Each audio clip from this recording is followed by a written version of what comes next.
where you'll see the school board's core beliefs and commitments. Beginning in August, our core beliefs and commitments will be on display during our business school board meetings. These statements aren't just words. They reflect the guiding principles that shape every decision we make and every goal we set.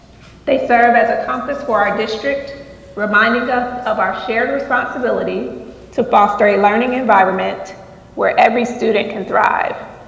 I encourage you to take a moment to read them carefully, as they are central to the work we do, together as educators, leaders, and community members.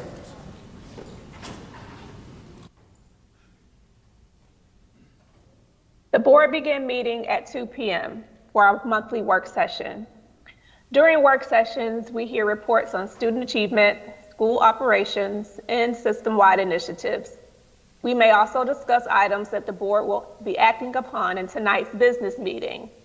Please visit our board agenda online next week to see any of the detailed reports from the work session. The monthly business meetings of the board are open to the public. We are grateful for the number of people interested in our schools who are in attendance tonight. This business meeting is when the board conducts its business of governing the school system in a public arena.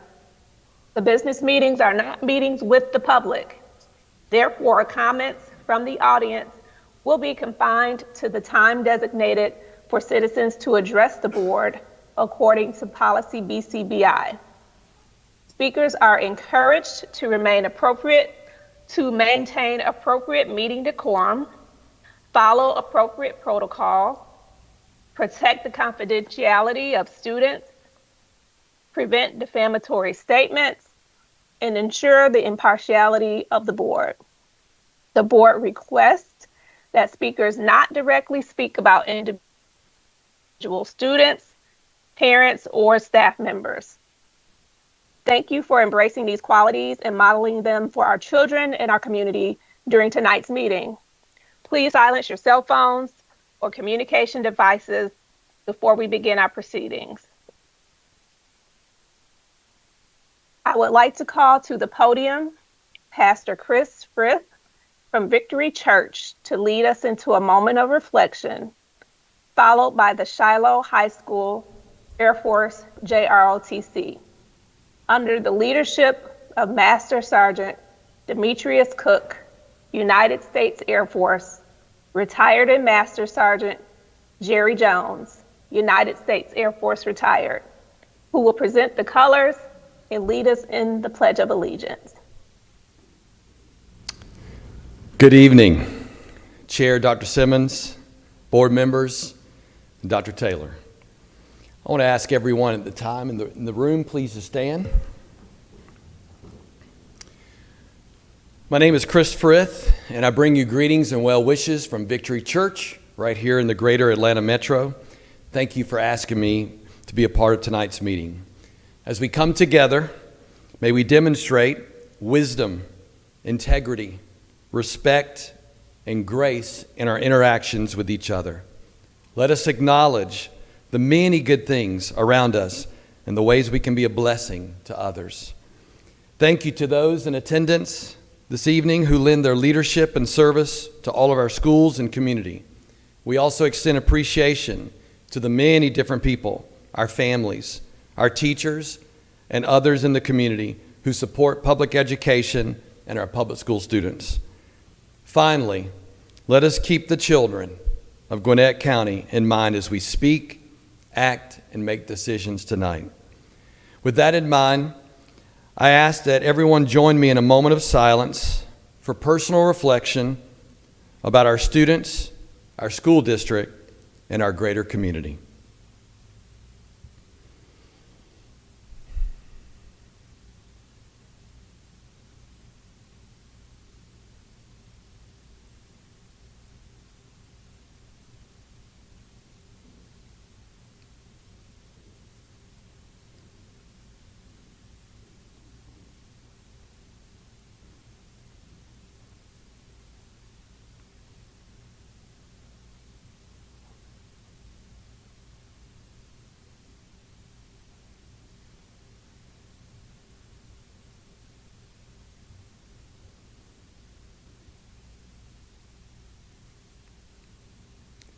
Thank you. I ask that everyone remain standing for the Pledge of Allegiance.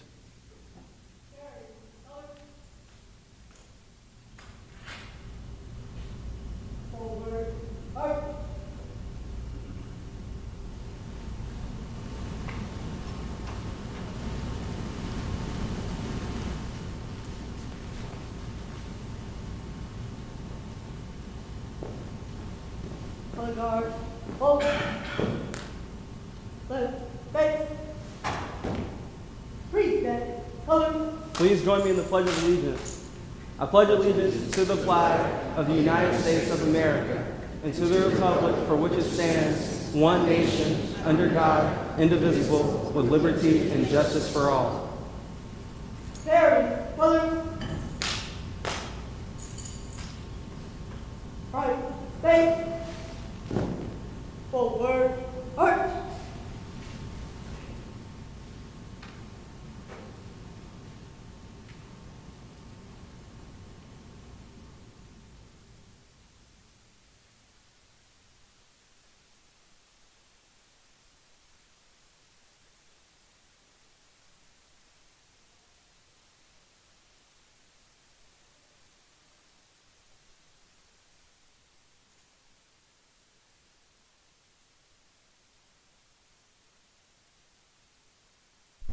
You may be seated.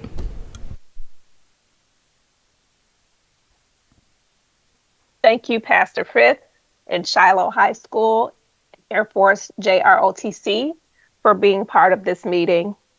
We move next to students' public comments. Students addressing the board, you will notice two side podiums. Please come to the podium closest to where you are sitting. At this time, Addison Brown, please approach the podium. Jasmine Caballero, you are on deck at the other podium. You are allotted a maximum of 3 minutes for comments.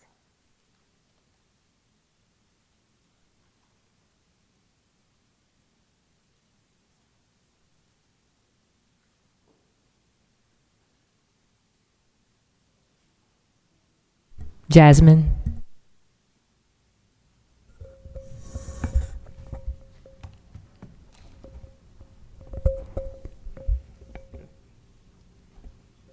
Good evening. My name is Jasmine Cavallero, and I'm in 5th grade at Ivy Creek Elementary School. I'm here today because I want guns to stop getting into schools. Weapon detectors will help guns not get into schools.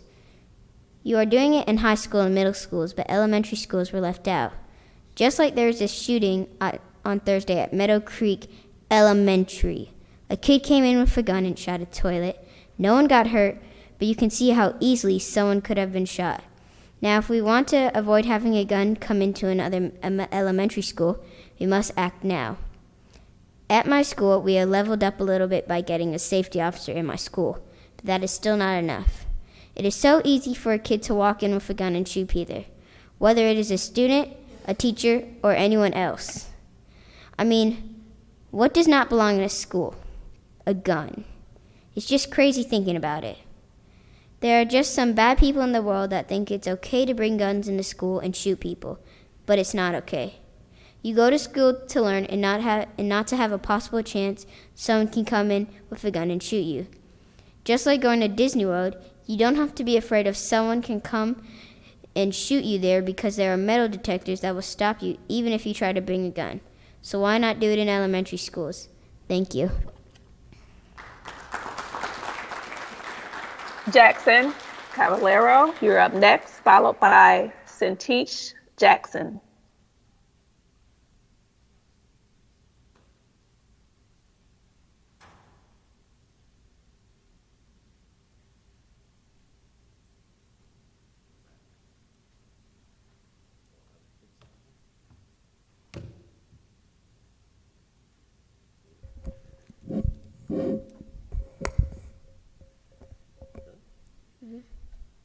Good evening. My name is Jackson Caballero. I'm in 2nd grade at Ivy Creek Elementary School. Today is my birthday, and I'm here to stop guns coming in the school doors. If we get weapon detectors in our schools, teachers, staff, and students will be safe from guns. I want the next fundraiser for our school to try to get enough money for weapon detectors, or even better, you guys will buy it for us.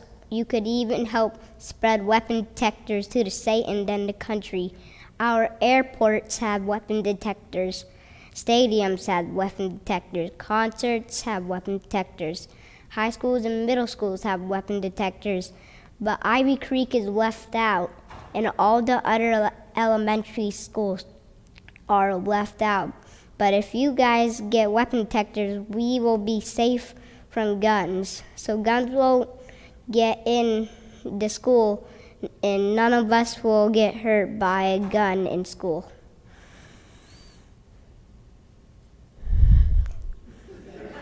Cool. Thank you. Thank you, Jackson. Next up, Cintish Jackson, followed by Owen Hutchings.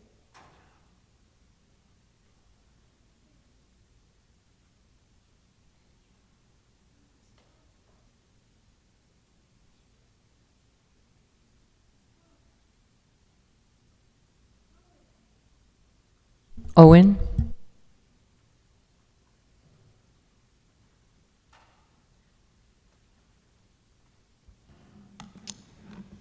I believe that middle schoolers should be allowed to have recess. One reason I believe this is because we spend like 6 to 7 hours of education with a less than 30-minute break.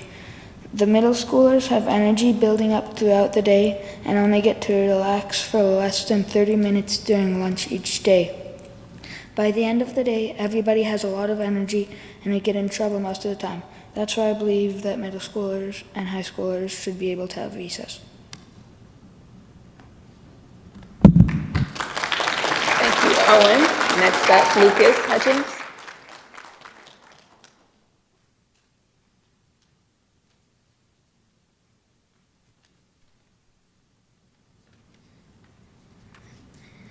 I really want Gwinnett County Public Schools to be more inclusive. Let me tell you about my friends throughout 6th and 7th grade. At the beginning of my 6th grade year, I noticed that a lot of my friends were not in any of the gen ed classes.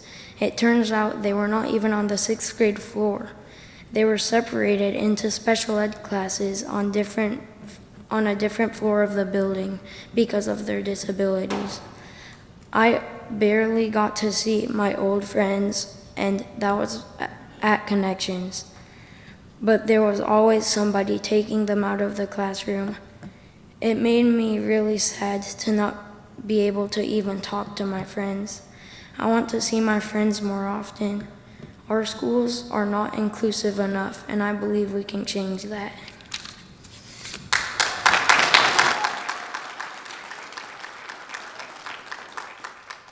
Thank you, students, for your comments this evening. We move next to the adoption of the agenda. Dr. Taylor, do you have any changes that you'd like to add to the agenda? I have no changes to the agenda. Board members, do you have any changes to the agenda? No. Board members, do I have a motion regarding the agenda? I make a motion to adopt the agenda for the August 21st, 2025 business meeting. I have a motion by Dr. Therese. Is there a second? Second.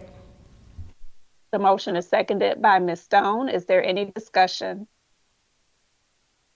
All in favor say aye. Aye. All opposed say no. It is unanimous. The consent agenda allows the Board of Education to act on routine items of business as a series. Our first item on the consent agenda is 4.02 purchase orders. This is an informational item and is comprised of a monthly report that lists all purchase orders of $2,000 or more. For each item, the following are identified: the vendor, items purchased, destination of the items, budget account, dollar amount, and method of purchase. Board members, are there any comments or questions? Chairwoman Dr. Simmons, I have some questions on consent agenda items 4.03 through 4.07.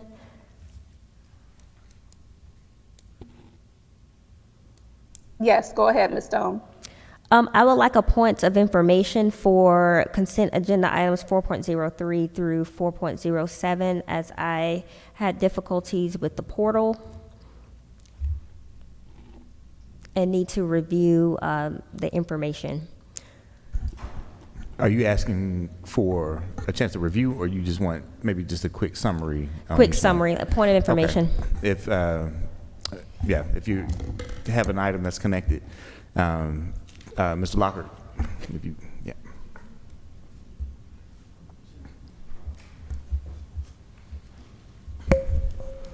Thank you, Ms. Stone.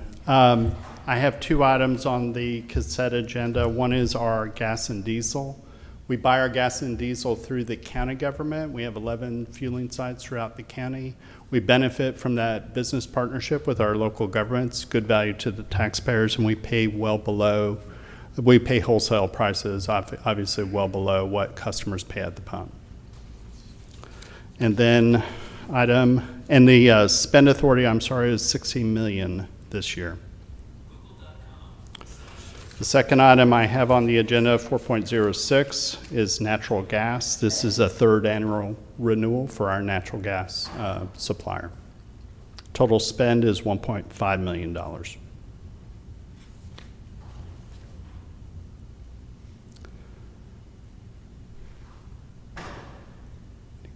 Any questions? I'm sorry. No questions, thank you. Thank you. Good evening, Ms. Stone. I have item 4.05, ADP Chromebooks. This is a third-party, Stratix is a third-party service provider that specializes in accidental damage protection and repair services for our student devices.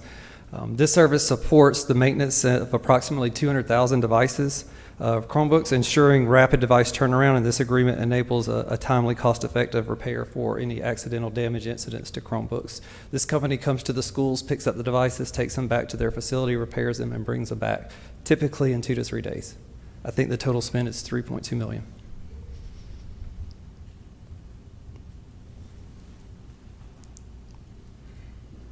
Thank you. And I guess I just have a question for this one. Is the cost, is that pretty standard?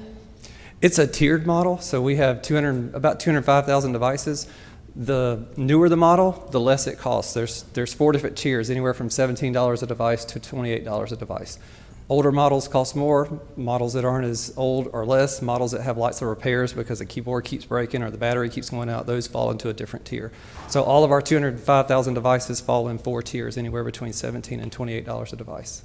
Okay, and just to clarify, you said 205,000 devices? Okay. Yeah, every school has enough for every student plus a 5% overage. So when these devices go out to be repaired, there's another device a student can have while this one's being repaired. Okay, perfect. Thank you. Yes, ma'am. Good evening, Ms. Stone. I have item 4.04, on-demand campus security. That is for the district to procure school safety officers for the elementary schools that do not have an SRO assigned to them right now. That's for the 44 elementary schools, and then also we'll be procuring school safety officers for the middle schools and the high schools when they get Evolve deployed to them, and they will help facilitate the daily operation. Perfect. And then just to clarify, so these will be school safety officers where elementary schools will have their own officer instead of one floating around? That is correct. Or shared? Yes, ma'am. Each elementary school will have a school safety officer. It's an unarmed officer at that location, and it's a gap filling measure until we're able to onboard more school resource officers to have an officer at those elementary schools. Okay, thank you. Thank you.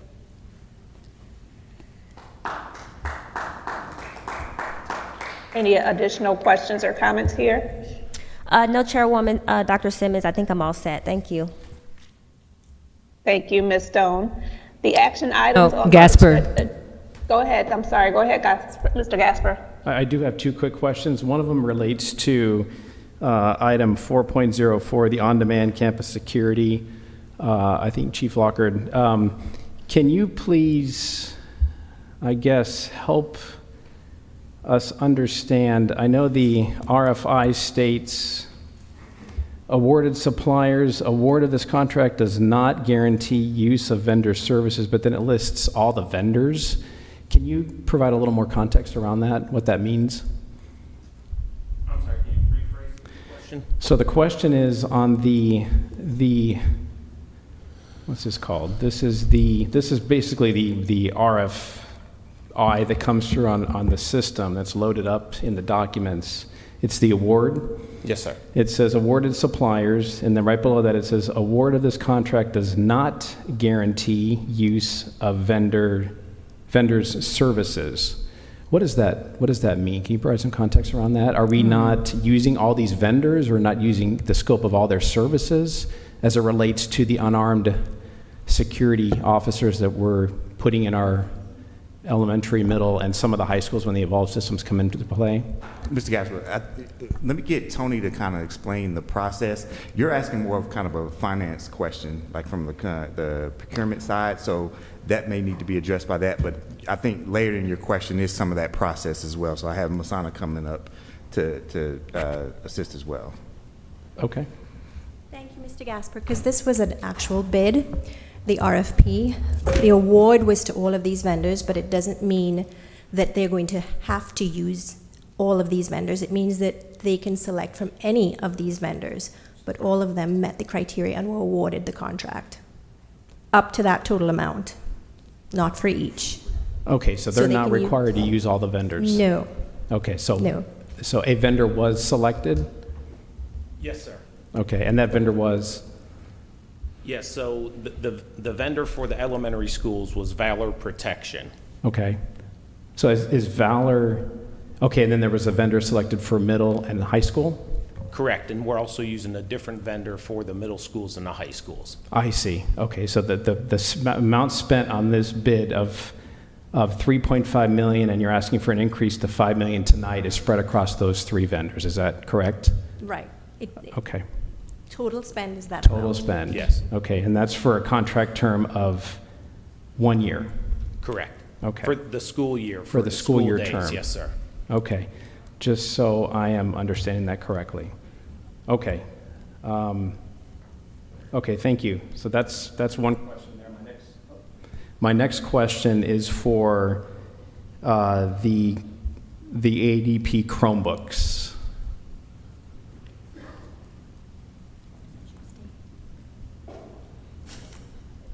I have a question.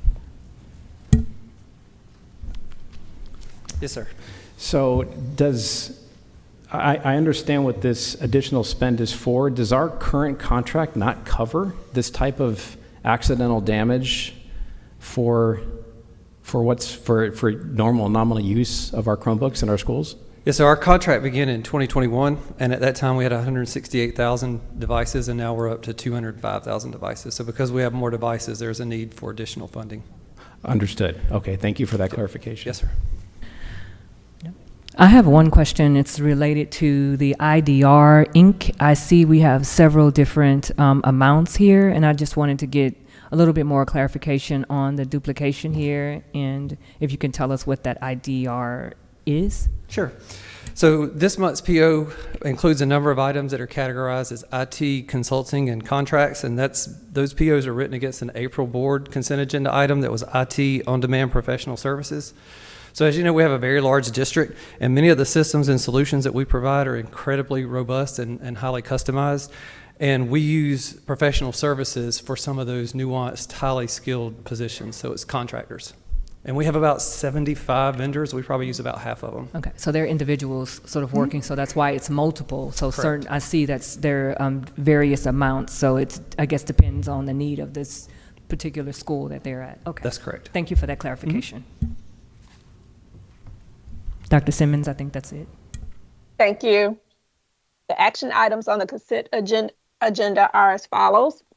4.03, GA-1807NR, gas and diesel fuel. 4.04, B-251, 4AM, on-demand campus security, unarmed. 4.05, RFP-210-5NR, ADP Chromebooks. 4.06 B-234, 6KM, natural gas marketer and supplier renewal. 4.07, approval of minutes for monthly board meeting held on July 17th, 2025. Do I have a motion regarding the action items on the consent agenda?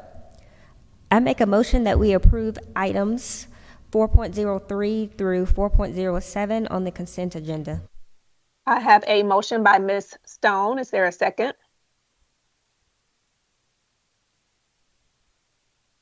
Second. The motion is seconded by Dr. Teresa. Is there any discussion? All in favor, just say. a quick point of discussion. I have an issue with Valor Protection Services as it relates to how this company was selected to protect our elementary schools. And in my right conscience, I cannot vote to extend additional funds for their services, so I will not be supporting this additional spend. So my vote does not reflect the additional support for these consent agenda items, just the Valor Protection Safety Agency.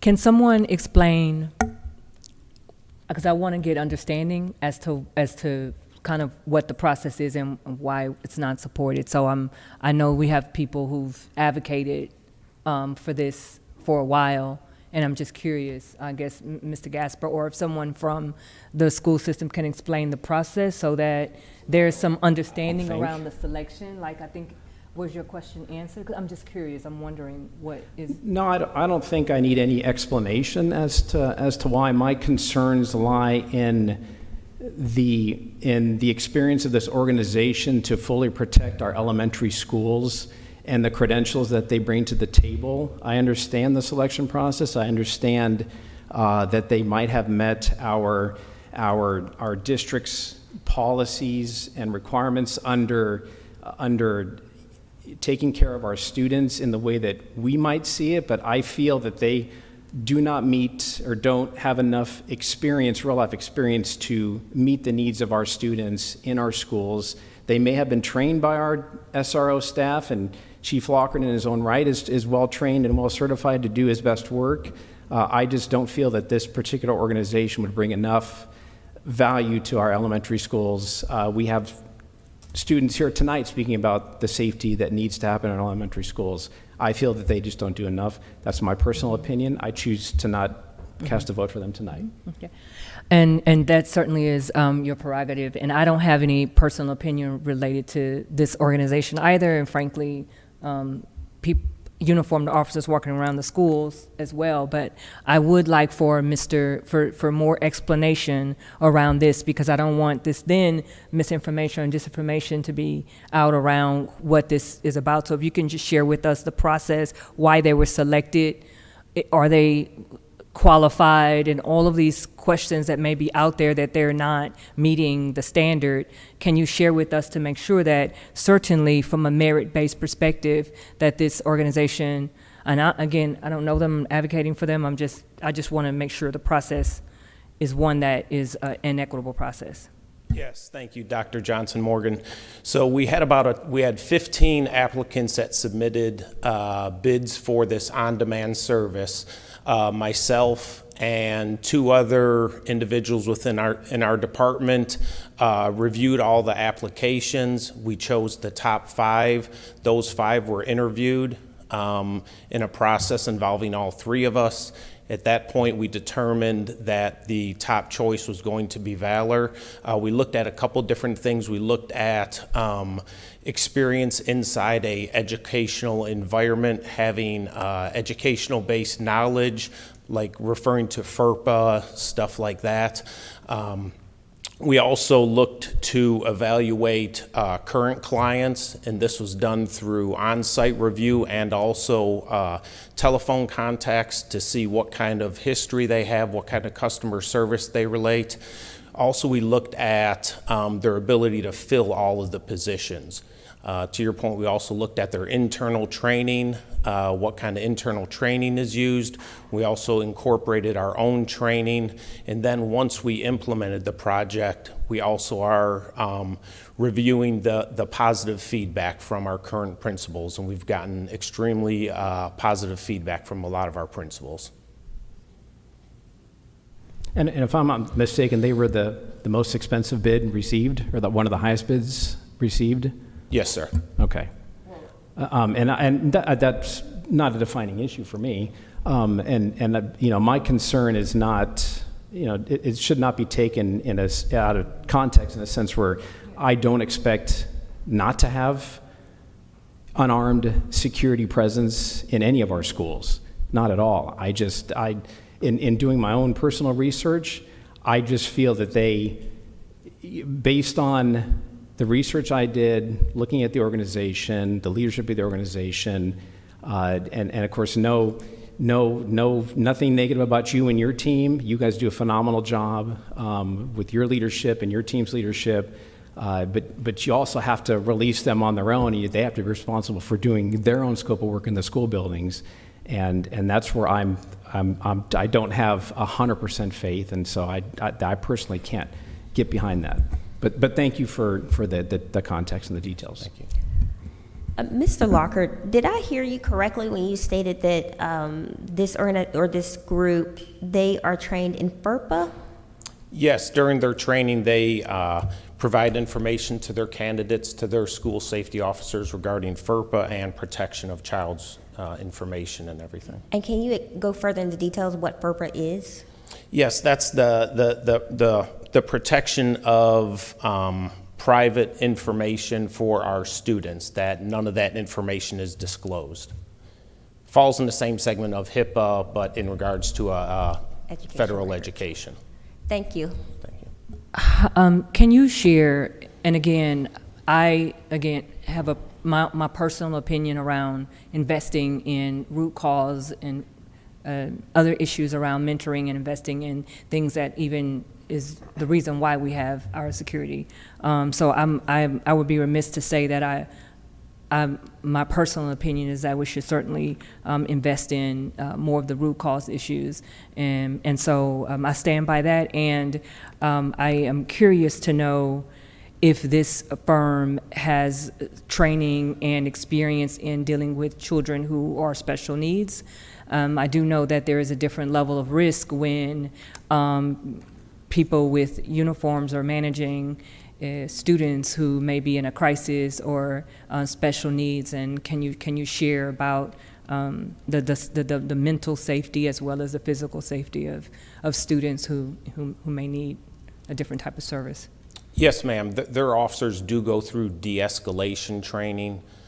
Same thing, our officers go through de-escalation training. Our officers, the school resource officers, they go through a 40-hour course, crisis intervention training, which deals with mental situations and so forth. But yes, the school safety officers, part of their training is de-escalation. And they have experience in that? Well, it's hard to say if they have direct experience dealing with special needs students and so forth. What organizations have they been working with? What schools or organizations? Yeah, they currently work with Chick-fil-A. I know they've been with Fogo de Chao, I'm sorry, I can't pronounce it. They're with an apartment complex, and I'm trying to remember what other, I think YMCA they were at there also. Chief Lockhart, I think it would be helpful to share what the unarmed guards will be responsible for as opposed to what they will not be responsible for. Because if I'm not mistaken, I don't believe they'll be responsible for discipline, but can you share that information with us?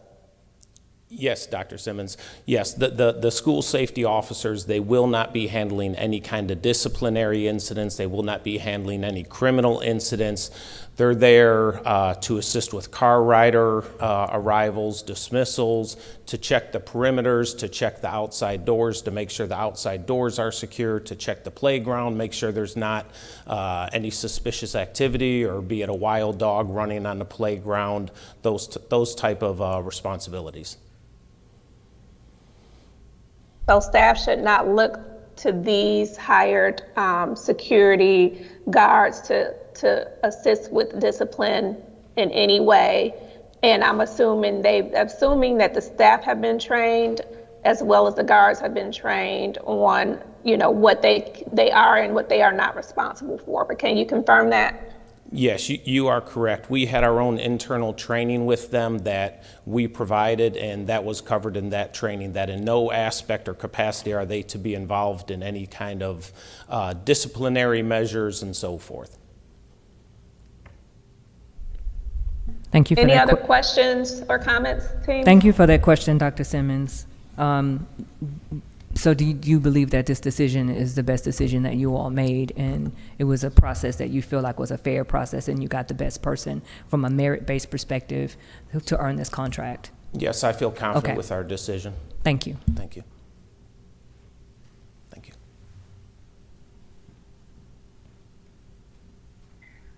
Okay. Do I have a motion regarding the action items on the consent agenda?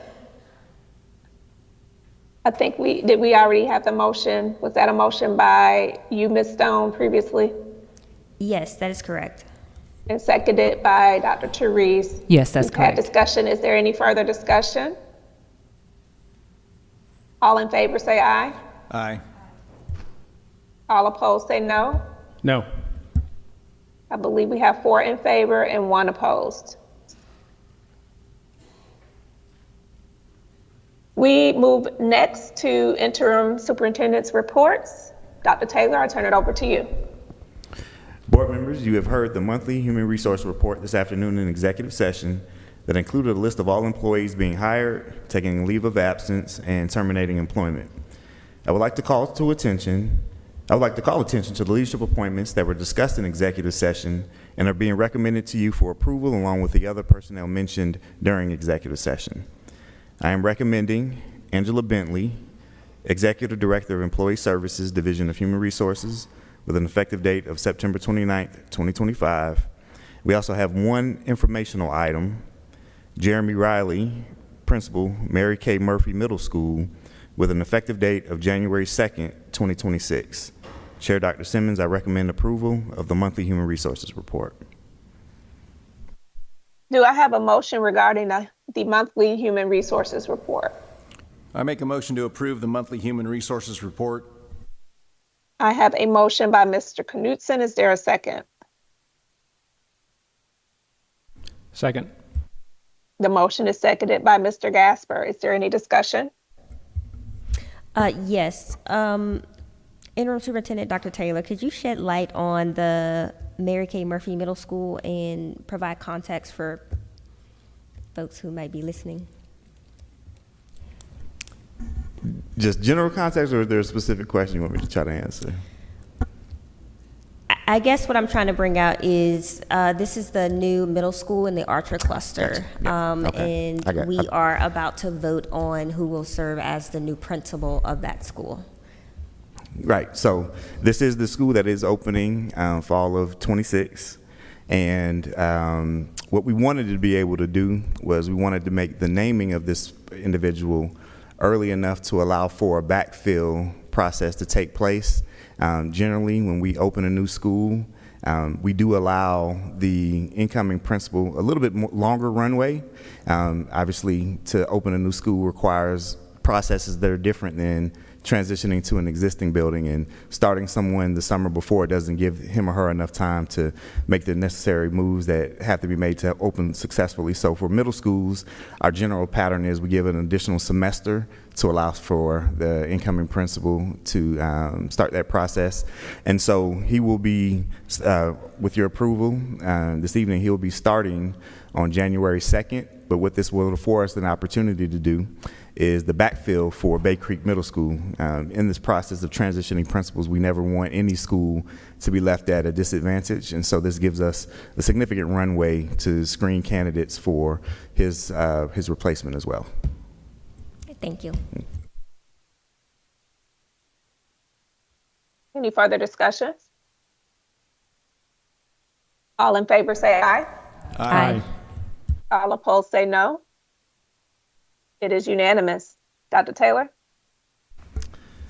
Item 5.02 is the monthly financial report as of June 30th, 2025. The reports are from the financial records kept at the central office and do not include local school financial records that reflect receipts and disbursements at each school. It also includes a copy of our sales tax receipts for SPLOS 6. I recommend approval of the monthly financial report.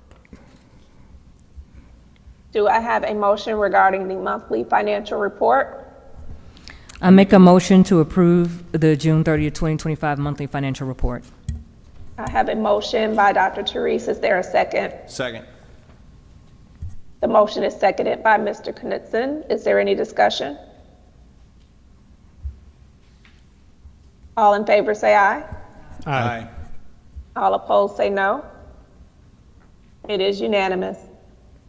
Dr. Taylor, next item. Item 5.03 on the agenda, 2022 through 2027 Building Program and Construction Report, is for your information only. This report is a listing of all construction projects funded by the 2022 through 2027 Building Program budget. It also provides the current status of each project as well as the scheduled completion of that project. If any of you would like an update on any specific project, Interim Chief of Operations Patrick Burke can give you that information. Board members, are there any questions? Question related to this. Is this in any way related to the facilities audit that we're doing, where based on the needs of the facilities audit results, the funding will be associated? Mm-hmm. It's unrelated. These are active construction projects. Most of them are actually complete at this point. The report was prepared on July 30th. So the summer work, the new construction obviously is ongoing, Harbin's, Mary Kay Murphy Middle School.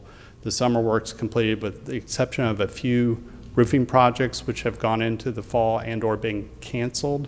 One of the things we did add to this time of the year, and actually before the summer, we begin the design process for the next summer's program. So that work's ongoing too. This is the first month we've shared that information with you. Thank you. Will in the future, the facilities needs from the audit, will it roll underneath this type of program, or will it be something separate?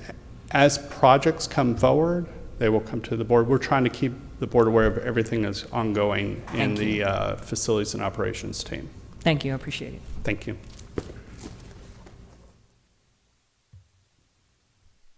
Any other questions? If not, we move next to student discipline. By law, matters related to student discipline appeals, expulsions, and/or petitions for readmission must be discussed in executive or closed session.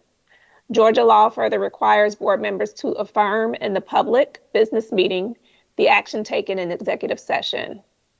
The only item of business under student discipline is the monthly tribunal summary. Board members, do I have a motion regarding the monthly tribunal summary as presented in the executive session? I make a motion to affirm the action taken in executive session regarding the monthly tribunal summary. I have a motion by Mr. Gasper. Is there a second? Second. The motion is seconded by Mr. Knudsen. Is there any discussion? All in favor say aye. Aye. All opposed say no. It is unanimous. Board members, do I have a motion regarding the petitions for readmission as presented in executive session? I make a motion to affirm the action taken in executive session regarding petitions for readmission. I second. I have a motion by Mr. Knudsen, seconded by Dr. Therese. Is there any discussion? All in favor say aye. Aye. Aye. All opposed say no. It is unanimous. Dr. Taylor, new business is up next. Board members, changes have been made in accordance with policy guidance and/or mandates in state and/or federal law for policy JCD, Student Conduct Behavior Code. In our work session this afternoon, the proposed draft was reviewed and discussed. Chairperson Dr. Simmons, I recommend that this policy, with revisions, be placed on the table until the September 18th, 2025 business meeting to provide constituents an opportunity for feedback. Board members, do I have a motion regarding the interim superintendent's recommendation? I make a motion to have policy JCD, Student Conduct Behavior Code, lay on the table for 30 days or our next scheduled board meeting pending feedback. If revisions are needed following posting on our website, they will be presented to the for board consideration during the business meeting on September 18th, 2025. I have a motion by Mr. Knutson. Is there a second? Second. The motion is seconded by Ms. Stone. Is there any discussion?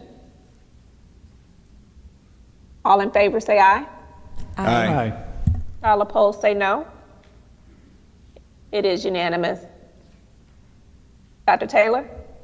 State law requires that local boards of education engage in mandatory yearly training as individual members and as a collective governing board. An annual plan for the required training must be developed and approved by the local board of education.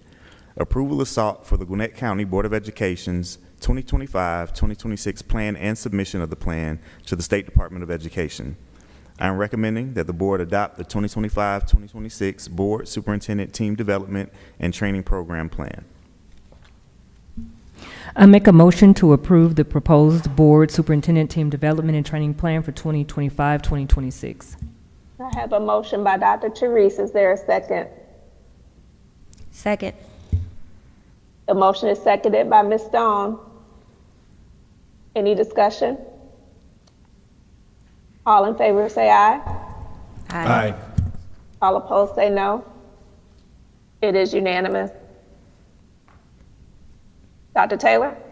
The Georgia School Boards Association, GSBA, and the Georgia School Superintendents Association, GSSA, annual conference is attended by school board members statewide. This conference provides learning opportunities for board members on topics including student achievement, strategic waivers, school systems, and education law.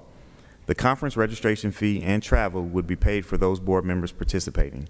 I am recommending the approval of the board's participation at this conference. Board members, who among you would be interested in participating in this conference, which will be held December 3rd through the 5th, 2025?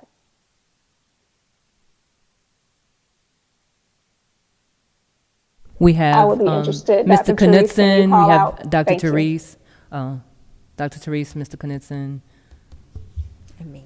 Ms. Stone. All of us. I need a motion to authorize members of the board to represent us at the GSBA GSSA annual conference, which will be held December 3rd through the 5th, 2025.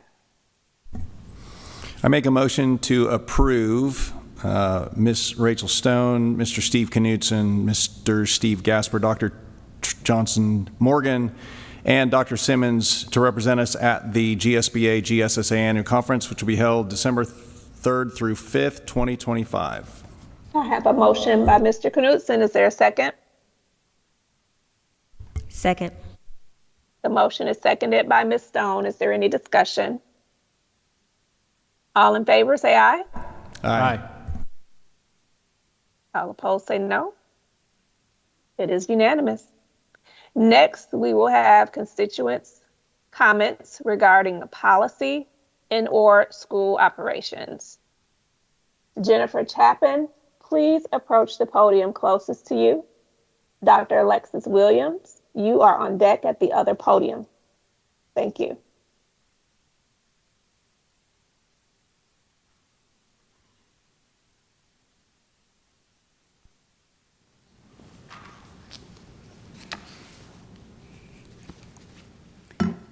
Good evening, board members, Interim Superintendent Dr. Taylor, and Chairwoman Dr. Simmons.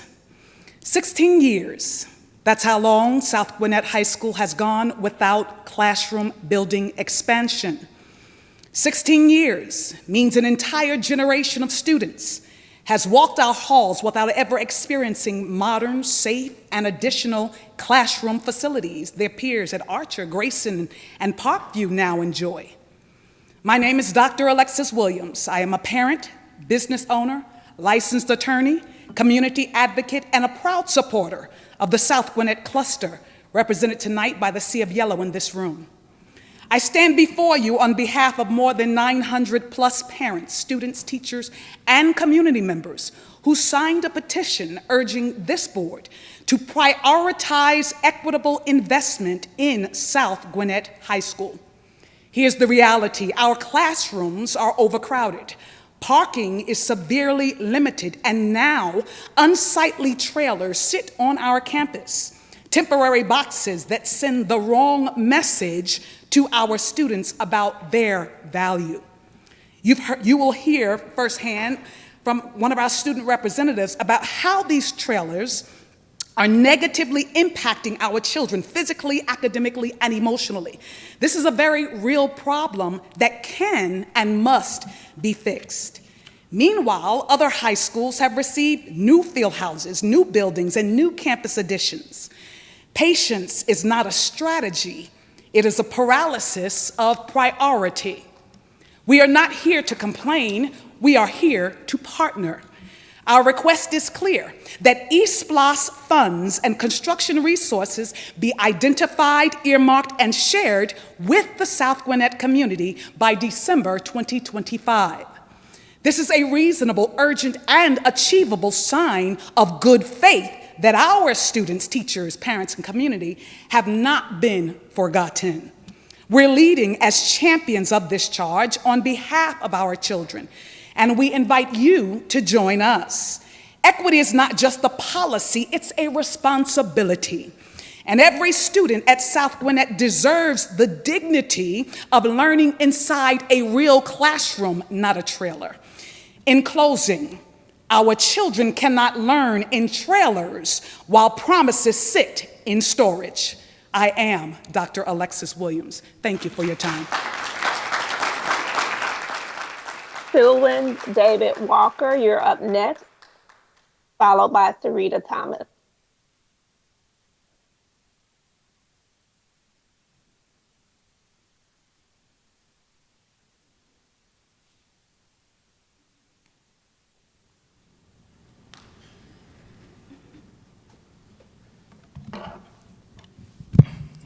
Good evening to the distinguished members of the Gwinnett County School Board. My name is Selwyn Walker, and I am a network engineer. I have 3 beautiful children that have gone through South Gwinnett High School. And as Dr. Williams had alluded to, there needs to be more involvement in South Gwinnett High School, or the Southern District of Gwinnett, by the school board. What we are speaking to is, in spite of all of these drawbacks, 2024, there was an 84% graduation rate. The year before that, it was 81%. 2024 is 84%, and I'm sure in 2025, the percentage rate has been higher. What we are asking for, and reaching out to the distinguished members of the board, is more participation into South Gwinnett High School. The school is called a comet for a reason, because we send the very best out into the world. There are distinguished schools that carry South Gwinnett High School alumni. And what we are asking is for you to be participants in that progress. 81, 84, and 88, in spite of all that is happening, should be something that you should be looking into. And again, we are asking for more participation, not less. How much time? Okay. We are asking for more participation, not less. I mean, children being in trailers, they can really speak to the adverse effects that does have on a child. There's plenty of research that has proven that, and that's what we are asking for by December. There should be more to be done for the school. Thanks for your time.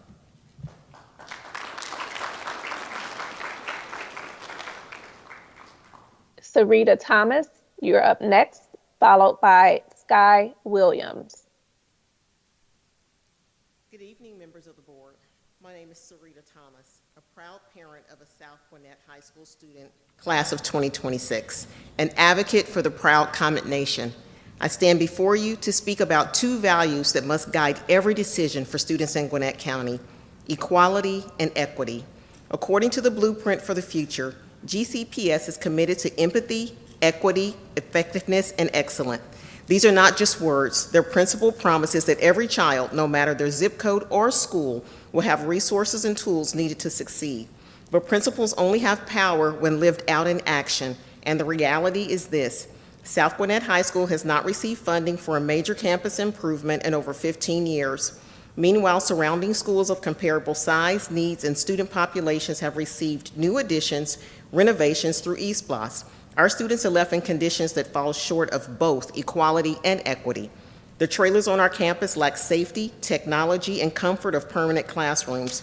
Georgia's heat and humidity pose health risks, hinder focus, and leave students vulnerable during storms, security threats, or intrusions. Beyond the physical challenges, there is a deeper impact: the silent but powerful message it sends: you are not valued equally.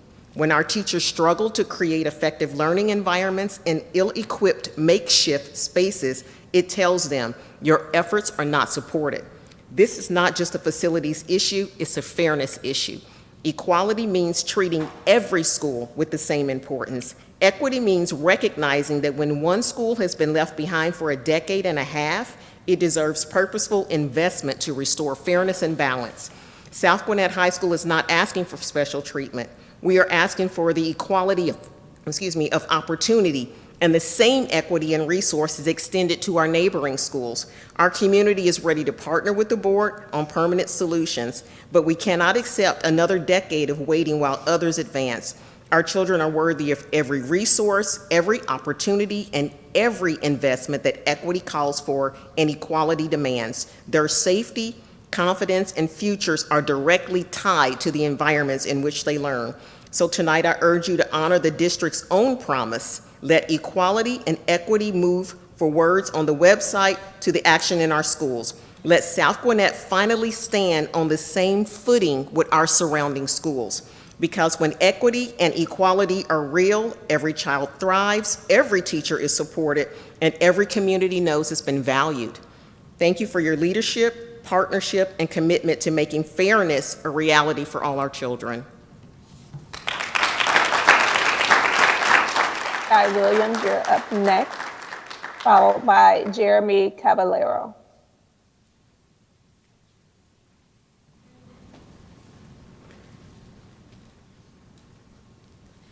Good evening. My name is Sintai Jackson. I am a 10th grader at South Gwinnett High School.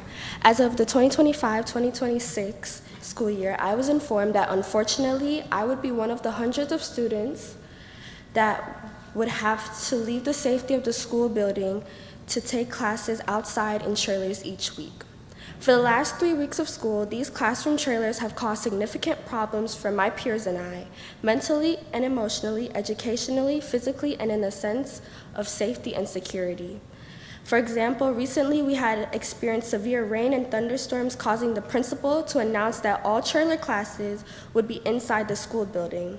Even though this is the protocol to protect students who are now outside in trailers from severe weather and lightning strikes, we lost quality class time due to the transition into the building.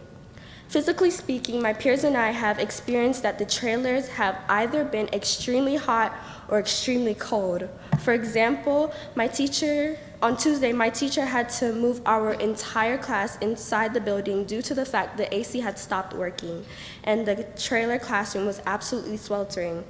On top of us having to fight these harsh conditions, once again, we lost important academic time due to the transition from the trailer to the school building. Did you know that these outside trailers have no bathroom accommodations? Well, they don't. One of my peers that was told to use the restroom in the field house, which is almost a quarter of a mile away, found that it took 10 to 20 minutes to go there and come back. This is unacceptable and a huge disruption to our learning process. More importantly, in the sense of safety and security, these trailer classes are extremely cramped with an estimate of 32 to 35 students in one small space. More importantly, my peers and I are all aware of the horrific school shootings that have occurred in our country, with students and teachers losing their lives. Being outside in these trailers have caused a great fear for our safety, especially since we are isolated and far away from the safety of the main school building. This impacts our emotional and mental well-being, and honestly, it feels like we're being punished in some way since we are being separated from our other peers. I'm asking that the school board help to give my school the money it needs to add additions to the school building, which would not only fix this fear, but also fix and manage the overcrowding that is taking place at South Gwinnett High School. I thank you for giving us this opportunity to voice our concerns and giving us a chance at a better educational future.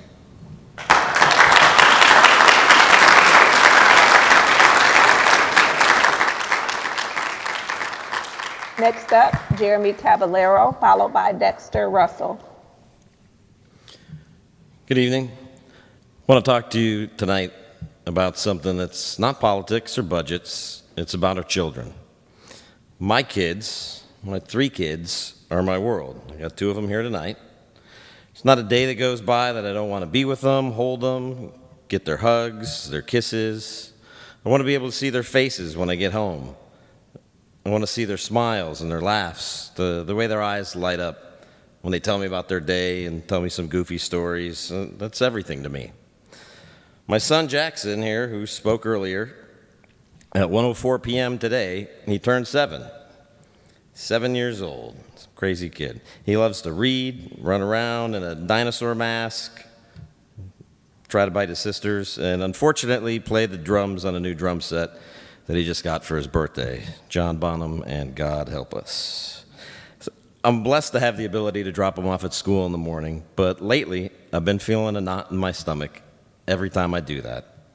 I'm concerned that one day one of them won't come home from school.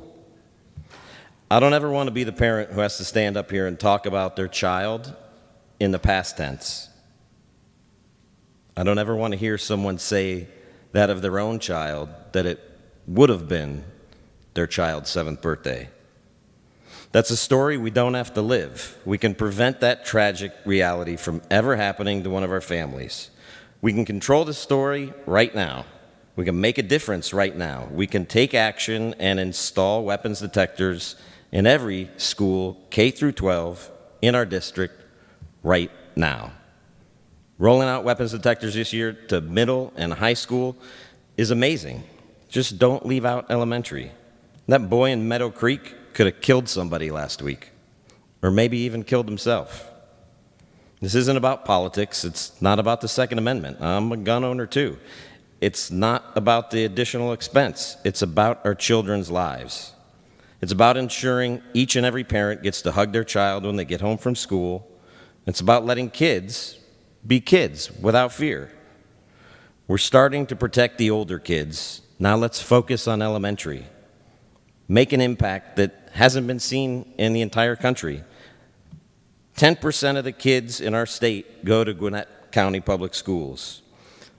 We finish this job in elementary schools, and immediately 10% of our children in the state become safer by committing to evolve in every school in our district, including elementary. They've been doing this in Disney World, the happiest place on earth, for over 10 years now. Let's do the right thing for our kids and our future. Protect elementary schools. Thank you. Dexter Russell, followed by Kurt Walters.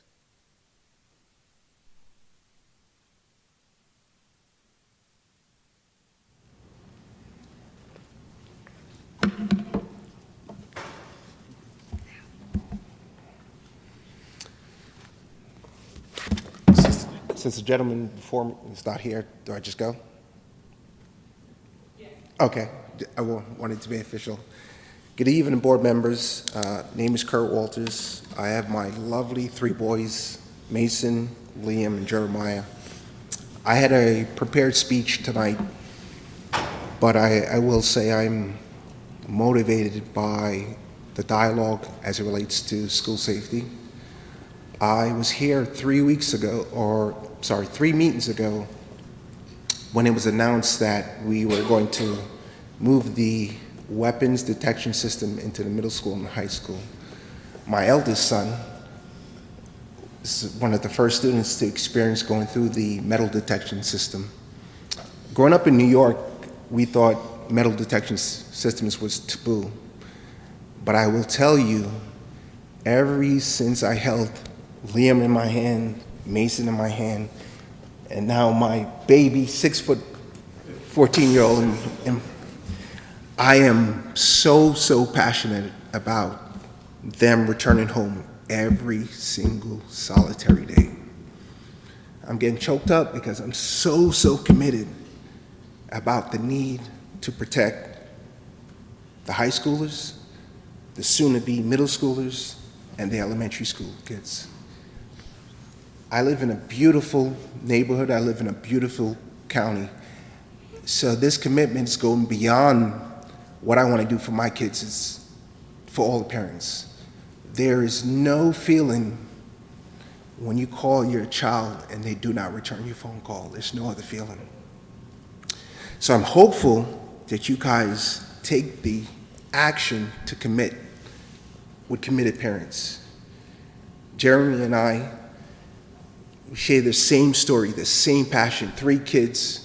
Our kids both go to the same elementary. We go to the same church. And we are connected, not only by the kids, but the fear of losing our children. So I'm asking tonight, just really, what can we do to help you allow and push through and support the metal detector system? We've achieved success at the high school level, we achieved success at the middle school, but how do we get to the elementary? Before I go, I would be remiss if I didn't say I was concerned with Mr. Gasper's comment about the unarmed professionals that are going to secure the elementary school. This is further evidence why we need systems beyond the individuals protecting our children. So all I'm asking is a commitment to help us help you and help all of the children. Thank you for the time. Moses Jones. Moses Jones, you are up next, followed by Chelsea Hutchings.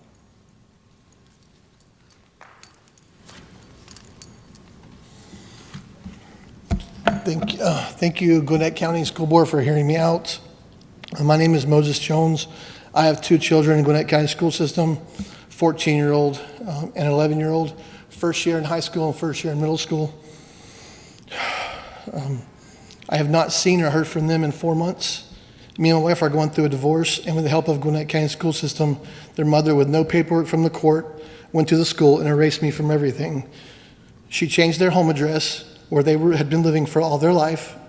I was taken off the list so I could not pick them up from school. I was not allowed to enter the school or go to the parent-teacher conferences. I no longer receive emails from their teachers, so I missed their graduation from middle and elementary school. This was all wrong, and my rights as a parent and father. I was told by your legal department and records department that your policy only allows for one parent to be an enrolling parent. And even though I was there at the enrolling, the person put as the enrolling parent was usually the mother, and that most of the time, that's who they always put down. This is wrong and needs to change. If there are 2 parents, then both parents should be as the enrolling parent. And if they were to split up or something like abuse or something worse, they would need paperwork from the court.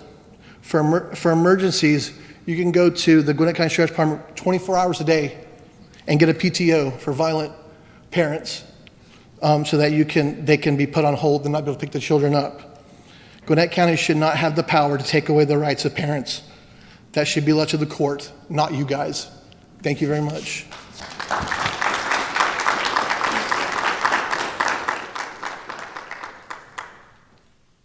Dr. Taylor, if there's someone to discuss further the situation with Mr. Jones, please assist there. We'll now hear from Chelsea Hutchings, followed by Allison Cundiff. The school year has begun, and my mama heart is full knowing all my children are being loved, supported, and educated in the community we cherish.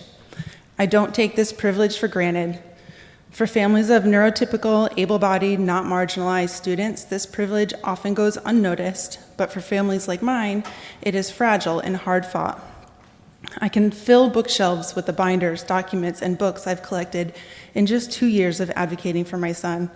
My hard drive is full of even more. I've spent thousands of dollars, countless hours studying, conferencing, and even consulting with advocates and lawyers just to secure what the law already promises him. It shouldn't be this way.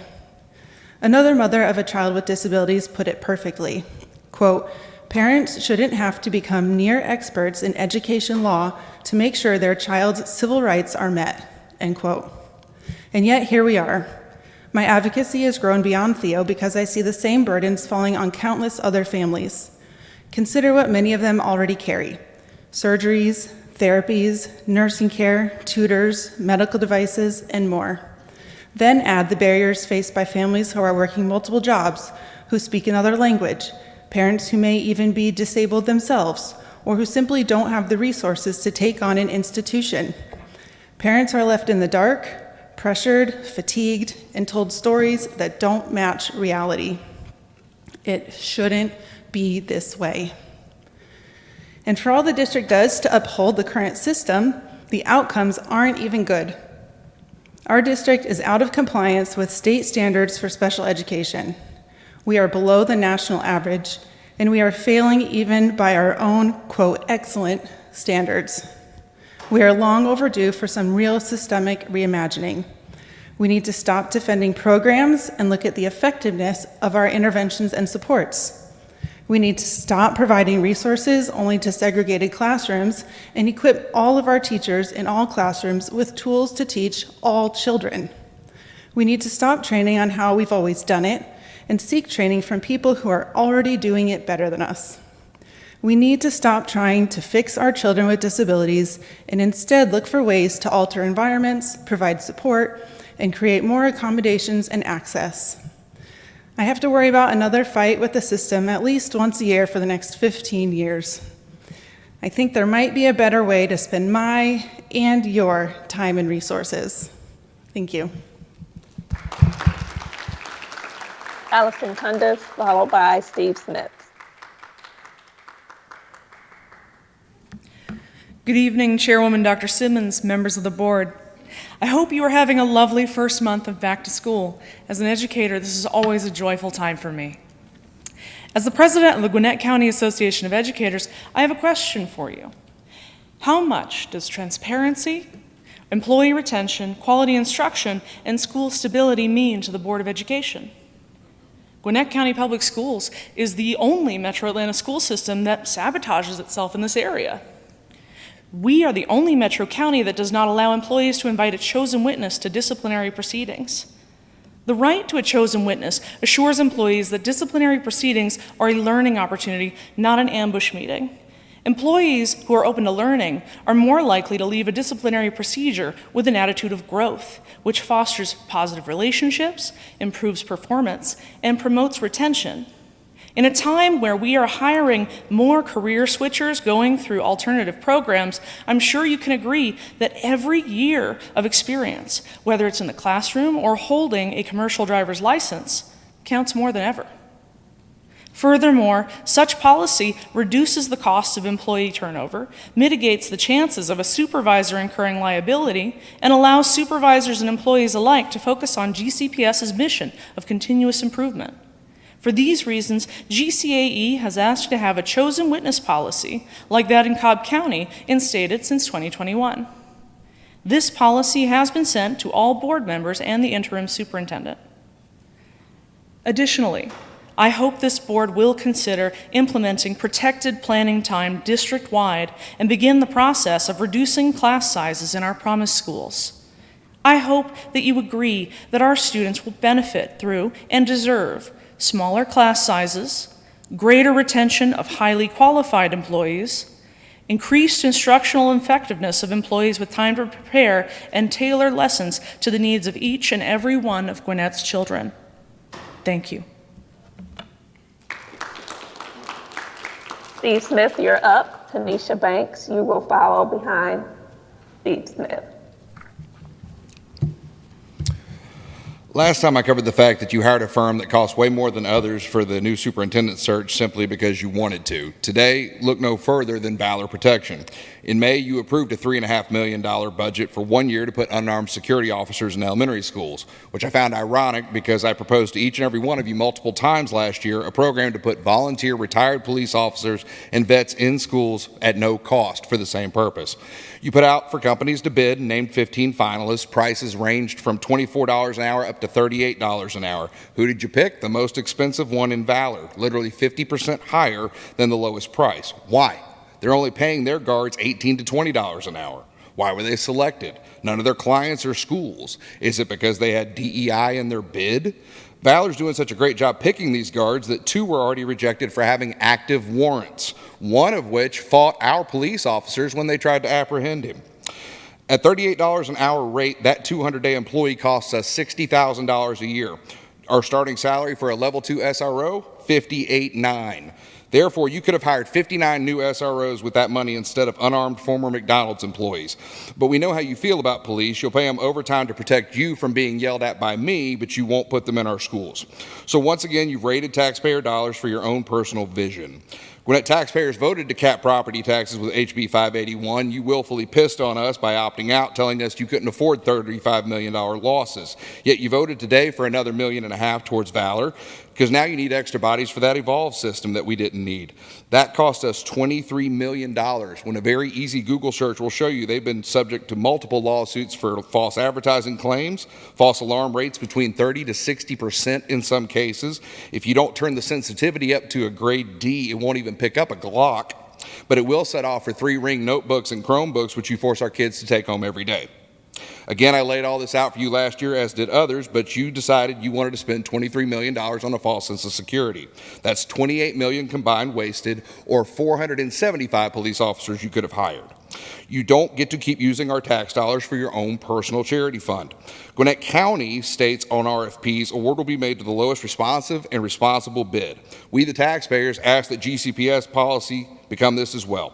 No more raiding the piggy bank to steer overpriced business to your friends.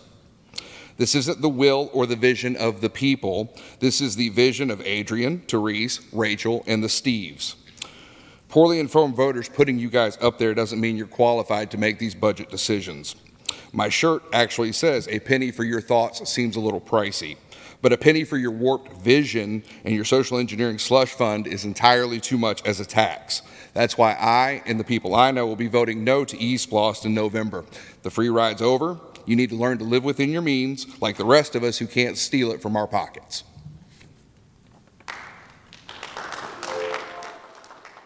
Tanisha Banks, you're on deck, followed by Lisa Hall-Schwell.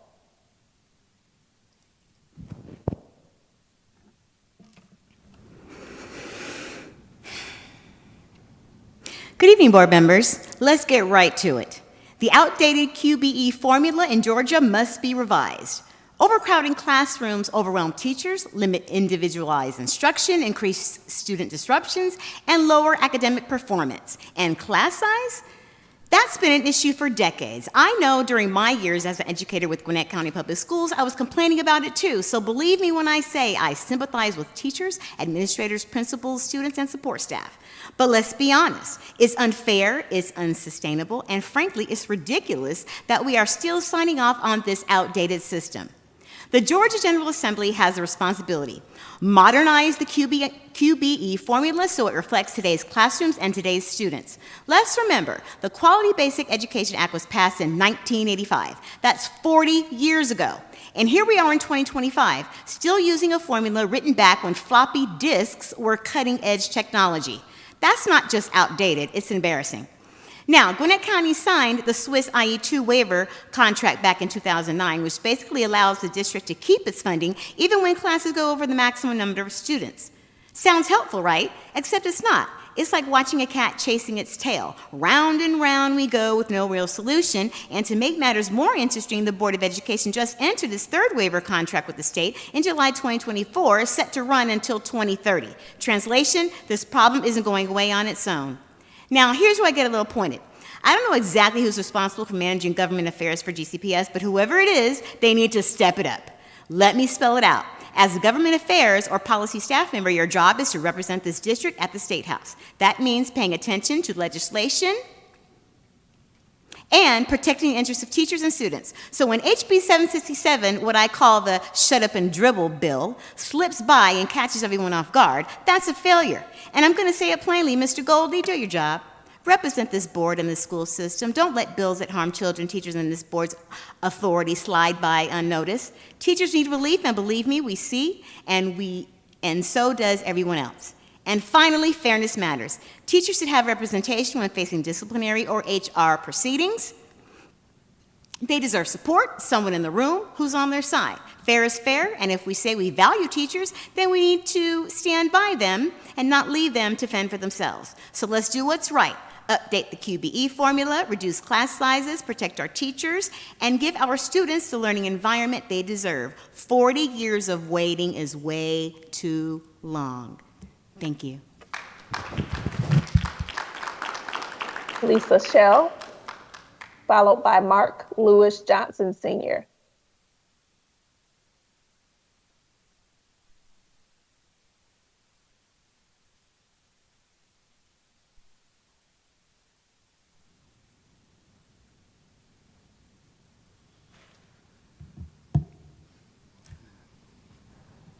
Good evening, board members. My name is Dr. Lisa C. Hall Shell. 2.5 years ago, I was here because my son was hurt in school. His leg was broken. He was a special needs child. He is Asperger's, so he's extremely smart, so he's able to go in and out of general ed classrooms. For 2.5 years, he has been home. And I don't stand here today as just his mother. I stand here today as a concerned community activist with the NAACP that we should speak on the issues that aren't just about technology, about safety, accountability, and trust. The importance of having cameras with sound in all of our special education classrooms. Special education students are some of our most valuable learners. Many of them may not have the ability to fully communicate what happens to them throughout the school day. Parents place their trust in schools to not only educate, but also protect their children. By installing cameras with sound, we provide an extra layer of protection for students and parents and for accountability for our staff.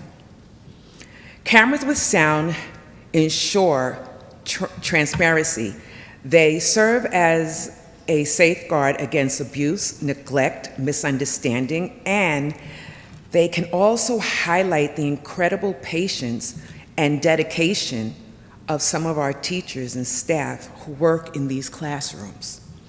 When questions arise, whether from parents, administrators, or even legal authorities, video and audio recordings can provide clear, unbiased documentation. But it's not only about safety, it's also about improving education. With recordings, educators and administrators can review classroom interactions, evaluate strategies, and identify what works best for each child. This becomes a powerful tool for training and professional development, helping teachers grow while ensuring students receive the best care possible and instruction possible. In short, cameras with sound in special education classrooms create a system of protection and growth. They honor the trust that families place in our schools, ensure accountability, and give our most valuable students the security they deserve. If we truly believe. Thank you so much. Mark Johnson, you're up next, followed by Hal Golden Clark. Good evening. My name is Mark Johnson, the founding president of Seconder Athletic Association. In 2022, alongside Joe Clark, the secretary of Seconder Athletic Association, we signed an agreement with Chairwoman Hendrickson and Gwinnett County Parks with a promised tide of 2023 SPLOST for land and then later facilities for over 6,000 SKG children that they desperately need. In less than 3 years, SKGAA has registered 2,035 kids in sports, not including current registrations. If you take a minute to look around this room and think about the two Jaguar students that spoke at the beginning of this meeting, picture them and their classmates in this room and then multiply that by 5. We've provided that many children activities without the infrastructure that was promised in the Gwinnett County, for Gwinnett County SPLOST, and just basic needs of activities. So while we still provide football, cheer, basketball, volleyball, we lack the fields for baseball, soccer, softball, and lacrosse. We've been begging and borrowing facilities at the local schools. Athletic Director Kelly Poff, Coach Tony Lottie, and Director Terry May have worked with us. However, we just found out on Wednesday that Gwinnett County has doubled our rental fees. So we have now doubled our court fees for every hour, and the custodial fees have increased 23%. And this is just after spending all summer with 3 leaders from Mill Creek Athletic Association and Seconder meeting with Gwinnett County Parks to negotiate more court time at Bogan Park. 1,000 basketball players every season fight over 2 courts at Bogan, and we're being kicked out and pushed out of the courts at the local schools and elementary schools. Think about this. Gwinnett County administrators, teachers, and staff are paid a salary. Youth Sports Association have boards, hundreds of coaches that are a free resource that are raising your kids. You have to think of youth sports as an extension of the classroom. It is so important. I had multiple points to make, but the equity and the access. Recreation sports ensures opportunities for all children, not just those that can afford expensive travel ball or elite programs. It levels the playing field for lower and middle income families, directly aligned with the public education mission of equal access. So I'm asking this board to help us. Seconder does not have the proper facilities, and now doubling our cost. We've already set. This needs to be corrected, and the pressure needs to be put on the Board of Commissioners and Parks and Recreation Authority to provide the facilities.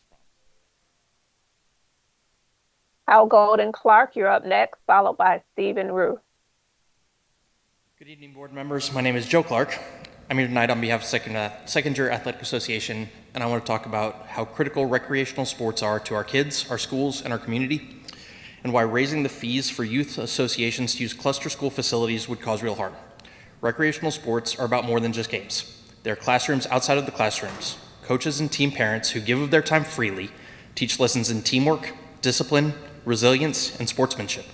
They mentor children, reinforce the values taught in schools, and help create well-rounded students. These programs are not a luxury. They are a core part of youth development, and the schools benefit when these same kids grow into middle and high school athletes.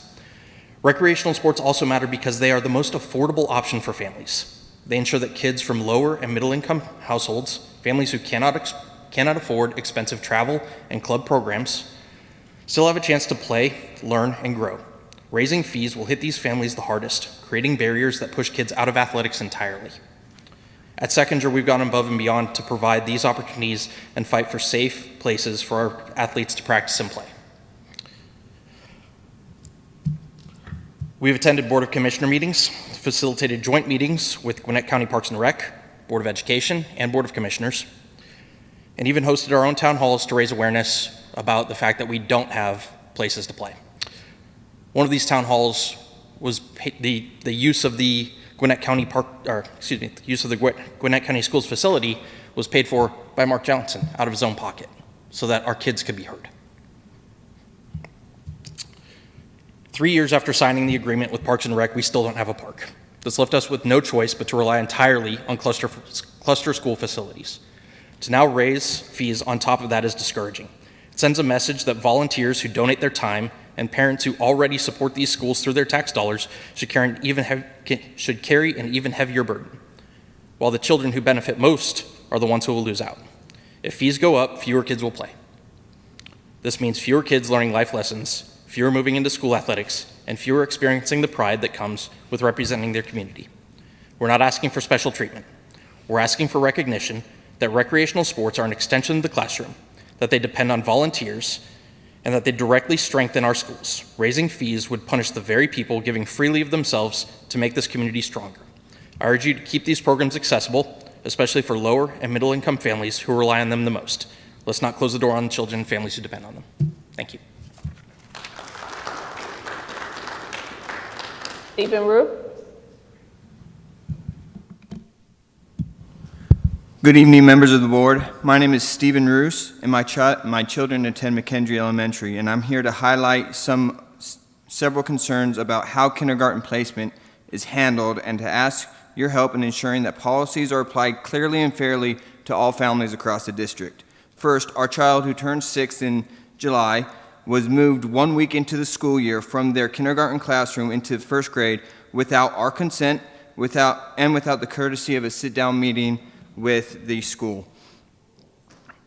This decision was made without consideration of his academic readiness, emotional development, or our perspective as parents, and solely based on the county's vague policy against children entering kindergarten after turning the age of 6, also known as redshirting. Second, the policy is not clear, not readily available, and nor is it consistently enforced. Parents and educators across Gwinnett County continue to believe that redshirting is an option because in many cases it has been treated as one. The lack of transparency creates confusion and frustration. Third, there is no process for appeal or a current space for parents' involvement in these decisions. In our case, despite attempts to elevate our concerns multiple times, we were continually redirected to one person and were not able to facilitate this until we had gotten members of the state government involved. Families deserve a straightforward and accessible path to appeal placement decisions. Luckily for us, yesterday we were granted the option to have our child move back to kindergarten, but parents should not have to go to the extremes that we went to just to have a say in their child's education. Fourth, research supports all the positive effects of redshirting, especially for children with summer birthdays. And there's evidence of this even here in Gwinnett County. For example, a child in my kid's school who redshirted their kindergarten year was rewarded last year the Presidential Education Award for Outstanding Academic Excellence. Finally, at its core, redshirting is about giving parents a meaningful voice in their child's education. Parents know their children best. The policy should support and not remove their roles in their decisions. My requests are simple. Ensure that policies regarding kindergarten entry are clearly written, openly published, and applied consistently. Establish a fair and transparent process for parents to be included and to appeal the placement decisions, and allow families the opportunity that other families have had in this county to have a say in their child's educational enrollment. Thank you for your time and your service to ourselves and community of Gwinnett County. Thank you. Thank you all for your comments this evening. Now we will have remarks and comments from board members. Ms. Stone? Thank you, Chairwoman Dr. Simmons. And I just want to thank everyone who came out and made their voices heard. One of my favorite parts about this role is hearing from stakeholders, so I really appreciate you all coming out and taking time to express your concerns. I have been taking notes over here, so thank you so much from the bottom of my heart. I'm going to keep my remarks short for today. As many of you all know, I like to wear shirts to represent different schools and clusters in District 1. Today, I am wearing an Archer shirt for various reasons. I had an opportunity to attend the Georgia DLI, so this Dual Language Immersion Institute, where they are trying to find supports for students who speak multiple languages. And I just want to highlight two incredible teachers. I was able to sit in on sessions. This was an opportunity for teachers, leaders, administrators from across the state of Georgia. I believe one session I sat in, there were teachers from all the way from Savannah, Georgia, in our schools. So I just want to highlight two teachers from Archer High School, Ms. Puente and Ms. Tefteller. They have an incredible program where Archer High School Spanish class students, they write children's books in Spanish. And they take those books, and it takes a lot of, you must read and listen, and it's illustrated by the students, and they draft these books, and they read them to Mulberry Elementary students. And the books they have specific themes. They're trained on how to write children's books, and this has been an opportunity to tutor Mulberry Elementary students. So we have Archer High School students tutoring Mulberry Elementary students in a myriad of subjects. It's age appropriate, including science, and also as a result, many Archer High School students have made the decision to become a teacher, because in this process, they also have to draft lesson plans, and they participate in that instruction. And so I think it's a beautiful example of vertical leadership. So I just wanted to shout out Archer High School. I would also like to shout out another Archer High School student. His name is Nehemiah. I first met Nehemiah back in April at my Area 1 board meeting and town hall. And he impressed me as a very bright young man. He is very civically engaged, wants to give back to his community. He's actually spent the past couple of months trying to gather supplies for foster youth. And as many of you all may know, foster youth are some of our most vulnerable population of children. There's been some abuse of not abuse, but there's been some evidence of abuse and neglect. And his efforts to provide or find supplies for foster youth gained the attention of Amazon, and Amazon helped support him. And now he is creating, this is a high school senior, he's creating a nonprofit organization. So we are super, super proud of him. And then last but not least, I had the honor of attending our first policy committee meeting. This is where the board and the community can come together and discuss policy.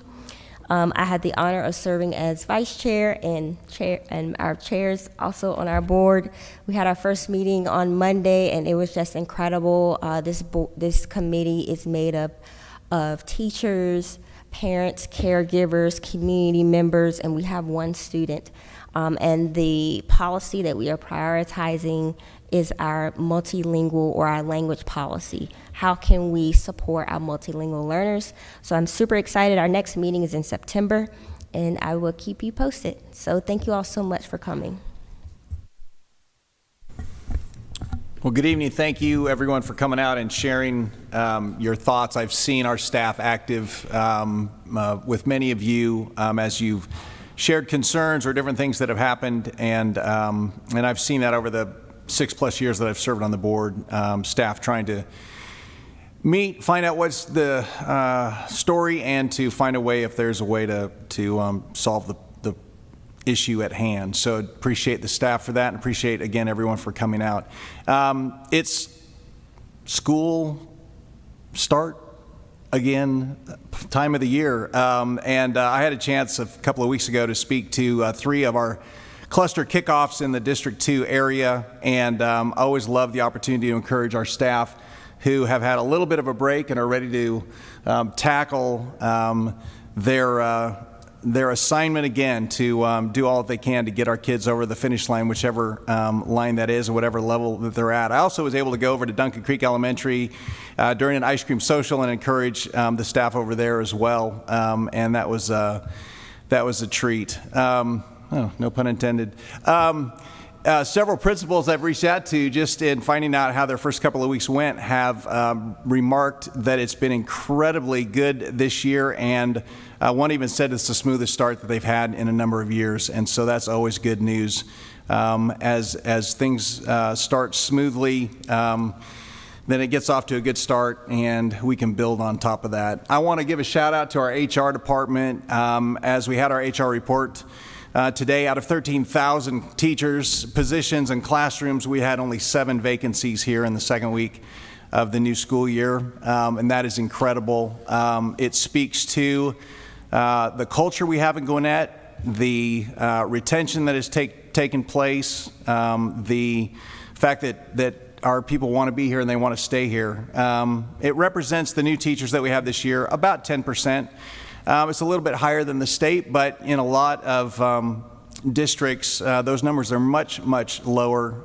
They don't have all the things going around them that we do here in Gwinnett, and so the fact that we can see those numbers lower and to see the vacancies at an incredibly, basically full position is a testament to the work of our HR department. I also want to mention the millage rate hearings that we had. We were able to go above and beyond the recommended millage rate reduction of 0.2 of a point and reduced it to 0.4 of a point, approved last week by the board. That puts us in a place a little bit less on average than we would have been able to increase our property tax revenues based upon 581, and so that was a commitment that I talked about earlier in the year when we had our vote to opt out of 581.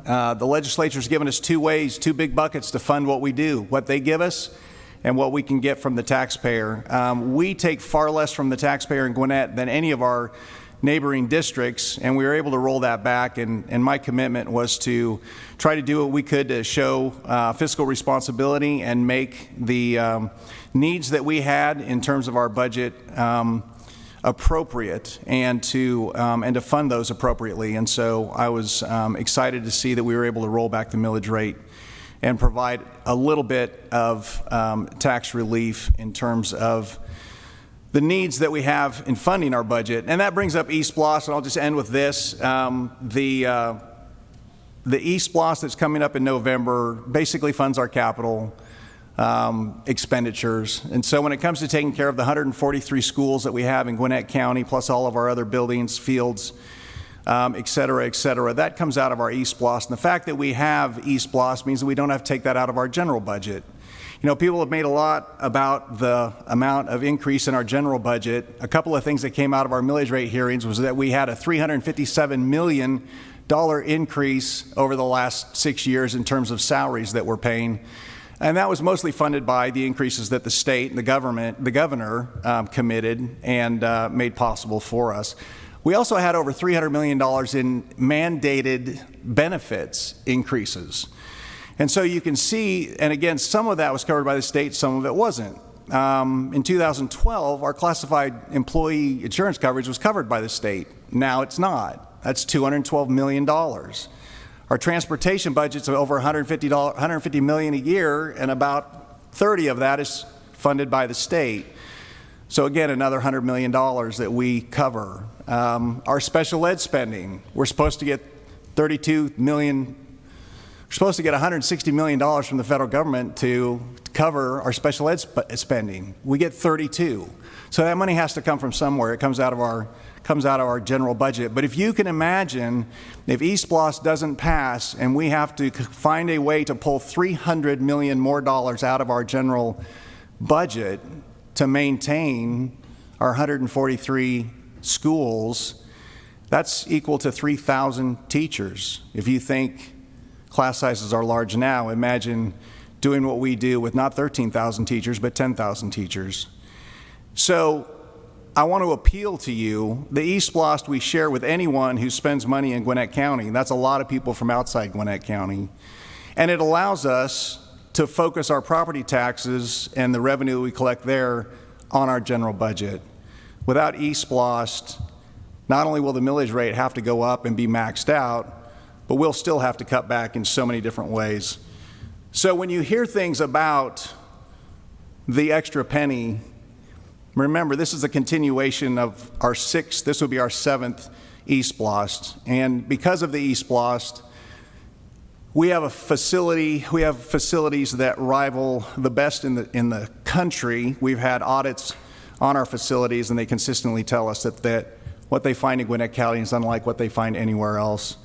And so we are sensitive to the trailers, the overcrowding, the various things. We do have an equitable approach to how we take care of all of those things, and Patrick Burke, our facilities manager, is one of the best that I've been around. So we're doing a good job there, but we need your help, and we appreciate the partnership in November. We're off to a good start this school year. Let's keep it going. I'm sure we'll have many, many awards over the next several months to celebrate as Gwinnett County does what it does, and that's achieve excellence. Thanks. Yeah, thank you, everyone tonight that came and spoke. Thank you to the staff that prepared all the presentations and worked hard to get us the information we needed, especially during our work sessions today. I'd like to welcome everyone back to school, all of our students, teachers, staff, those that support, those that teach. Our apologies for the tech outage earlier this week, although my high schoolers loved it because they didn't have to take their exams earlier this week, so that was a plus for them, although they complain long and hard about it. We had an opportunity today during our work session to go through the milestone updates, which was a huge presentation. If you had a chance, kind of go through it and see where we stand. We do have some work to do. And obviously we're continually improving, and that's something that we always strive to do.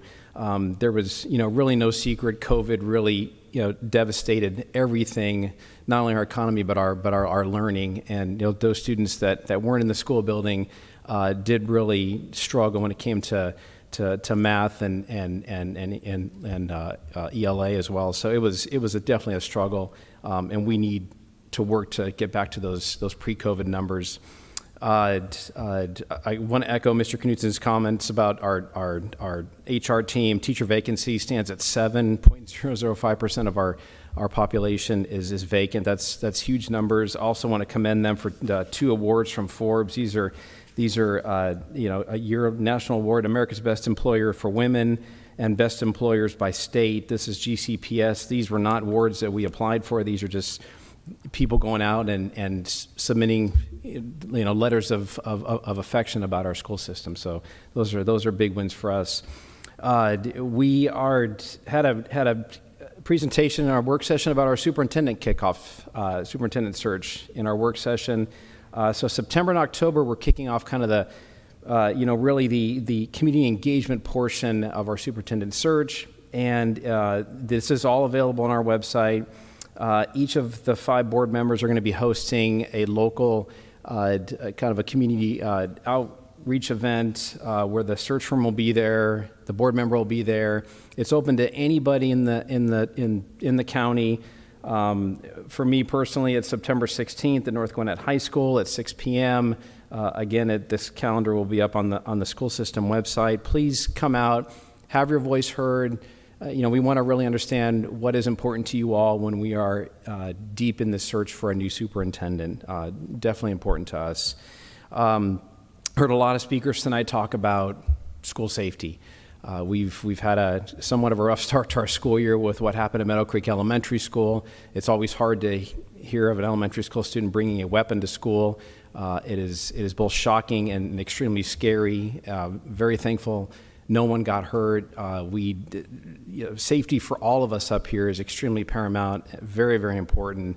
It's dangerous. It's something that we have to get our hands around, and it's kind of one of the reasons why thought through the discussions we had during our consent agenda and the unarmed security that we are putting at our elementary schools. So this is just, again, it's kind of a working process. Security is of paramount importance, and it's something that we take very seriously. And I'll kind of close on this, and I know he ran out of the room, but happy birthday, Jackson. Rock on, my friend. You get the new drum set. Thank you. Thank you, board members, and thank you to our community for your comments this evening. And I also want to thank our staff, GCPS, during our working session. We had a very productive session, and we covered quite a bit of ground around the milestones. We discussed data that related to our reading levels and also our math levels and science and history and American Lit. And so the information was quite interesting, and we see in the data reflected that our special needs population and our multilingual learners are the most disadvantaged group that we have right now. We have to address our special needs population and their needs around their academics. And we also see that our multilingual learners continue to need more supports. We also see in the data the Hispanic students, Black students, and our Native American students also are performing in a way that we can still make some investments in providing some supports for them. And so we just want to continue to look at the data and let the data drive how we make decisions, and let the data drive how we invest in interventions to ensure that every child has access and opportunity to be able to succeed in our school system. And one of the things I'm going to note is we saw in the data that for our equity and our excellence goals, we in 2024 performed below our target. So we did not meet the goal there. And in 2025, in equity and excellence, we also did not meet our goal. That really indicates the opportunity for us to, one, look at the data, analyze it, continue to understand why, continue to understand root cause.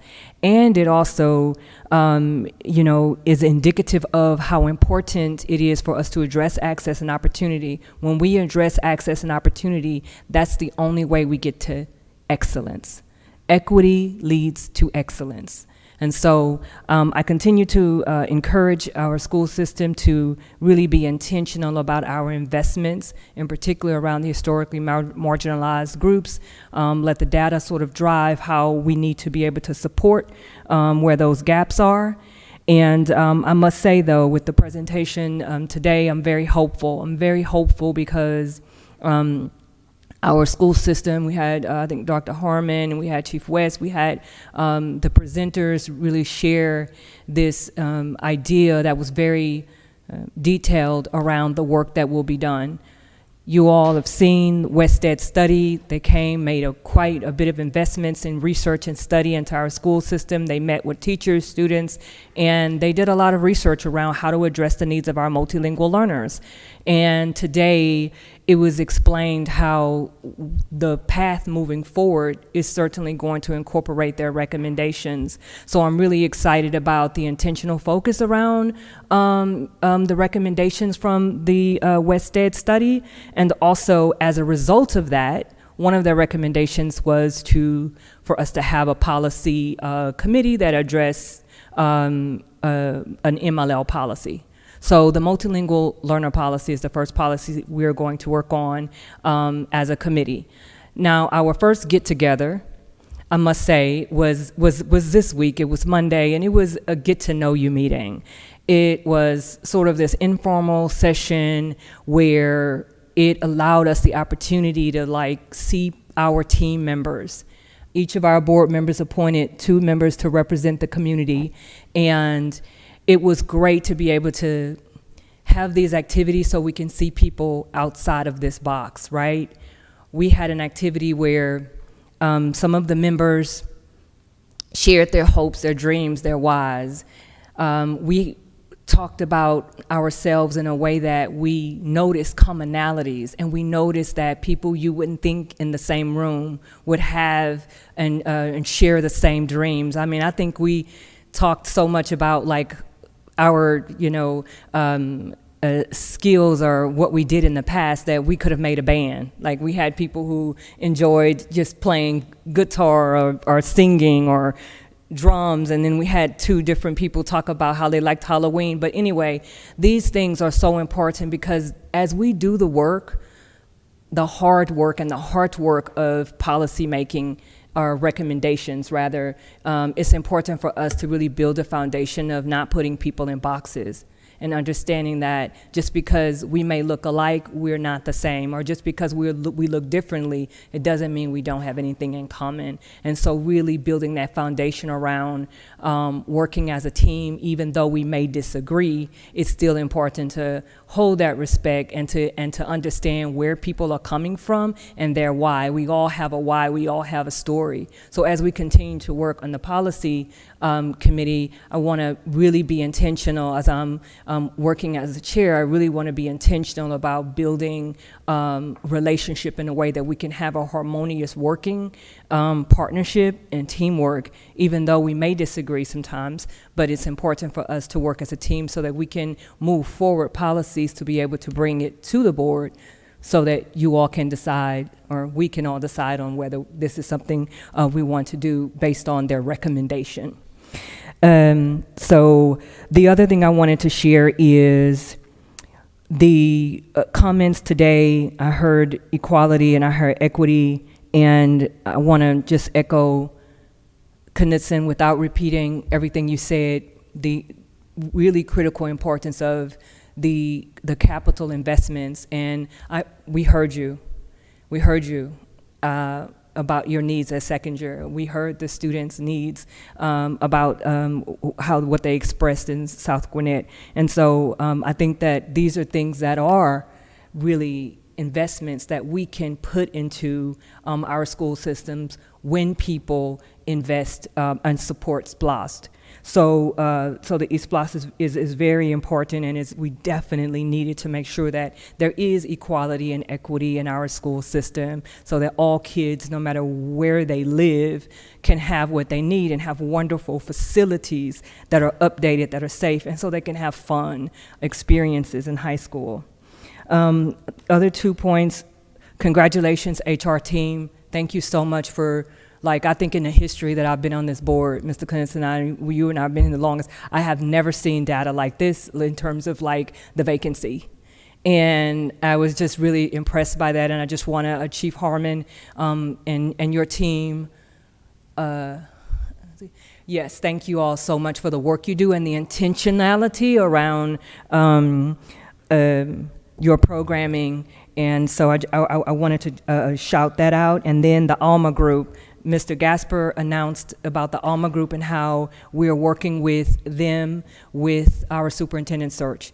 So it's so important for us to make sure that we continue to be intentional about this process and that we engage community voices. And I know, having some lessons learned, that it is really important that we engage you all, and we're being really intentional about this process. We're taking our time, and we're making sure that we are going to pick the best person that is needed for our GCPS school system. We're not going to make the decision based on gender or race.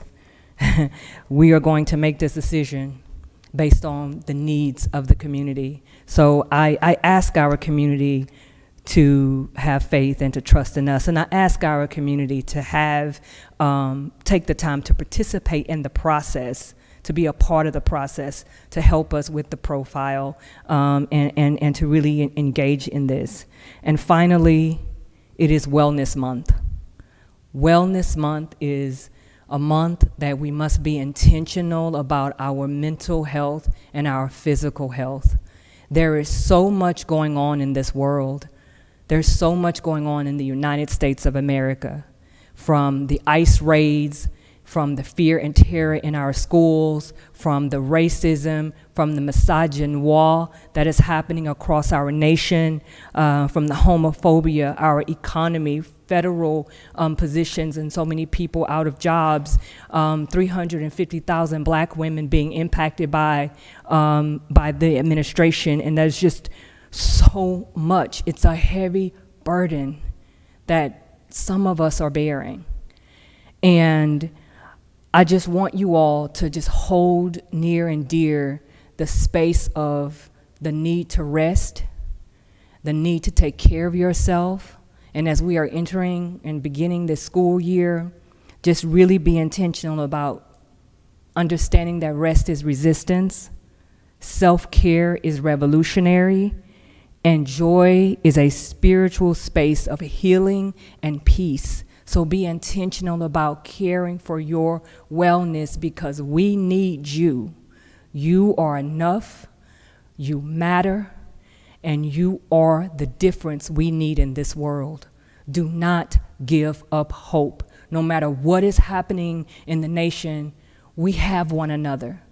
We stand by, with, and for one another. In this moment, more so than ever, it is important for us as a community to join together to care for the needs of one another in dignity, in harmony, in grace, in truth, and in love.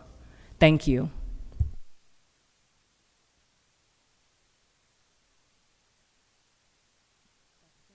Dr. I'd like to Simmons? start by, thank you, Dr. Therese. I'd like to start by thanking you all for joining us this evening, thanking each of our community members for all those joining us in person, as well as tuning in online or watching the recording. We appreciate your engagement and involvement.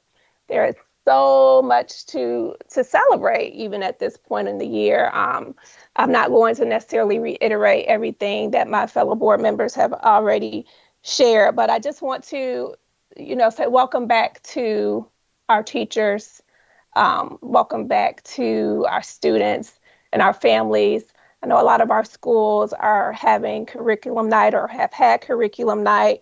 And so I always want to encourage our families to get involved and to stay involved, to partner with your school leaders and teachers to make sure that we're doing what's in the best interest of your particular student, because it is so important. As I mentioned last month, I encourage you all to visit the GCPS website to become aware of when school council meetings will be held. That is a fantastic opportunity for you to hear directly from the principal, leadership, and teachers about what's currently happening within the schools, but it also allows you an opportunity to share insight on what's happening at home and what you think, should be happening in the schools. If you think other strategies or ideas should be considered. So it's just a great way to build relationship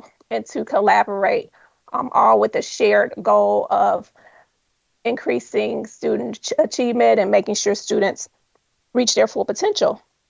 Another reason to visit our GCPS website is to stay abreast of all activities pertaining to the superintendent search. We do have a page dedicated to providing you all with updates.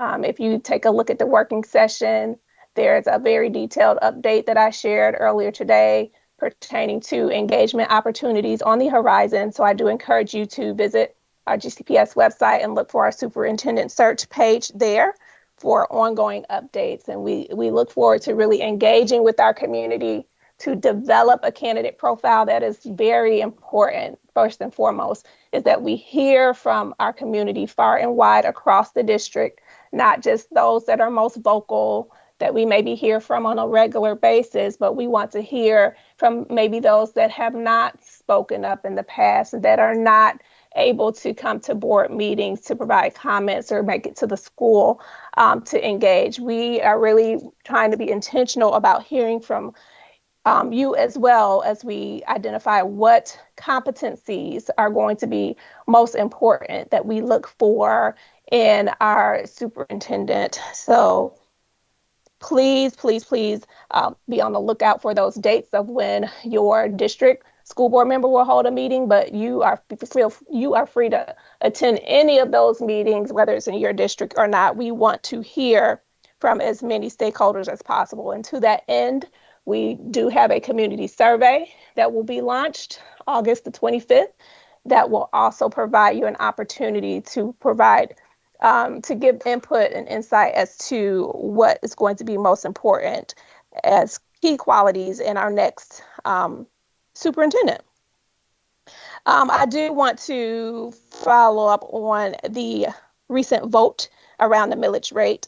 We did approve a decrease in the rate, which is going to provide our constituents, taxpayers, more relief.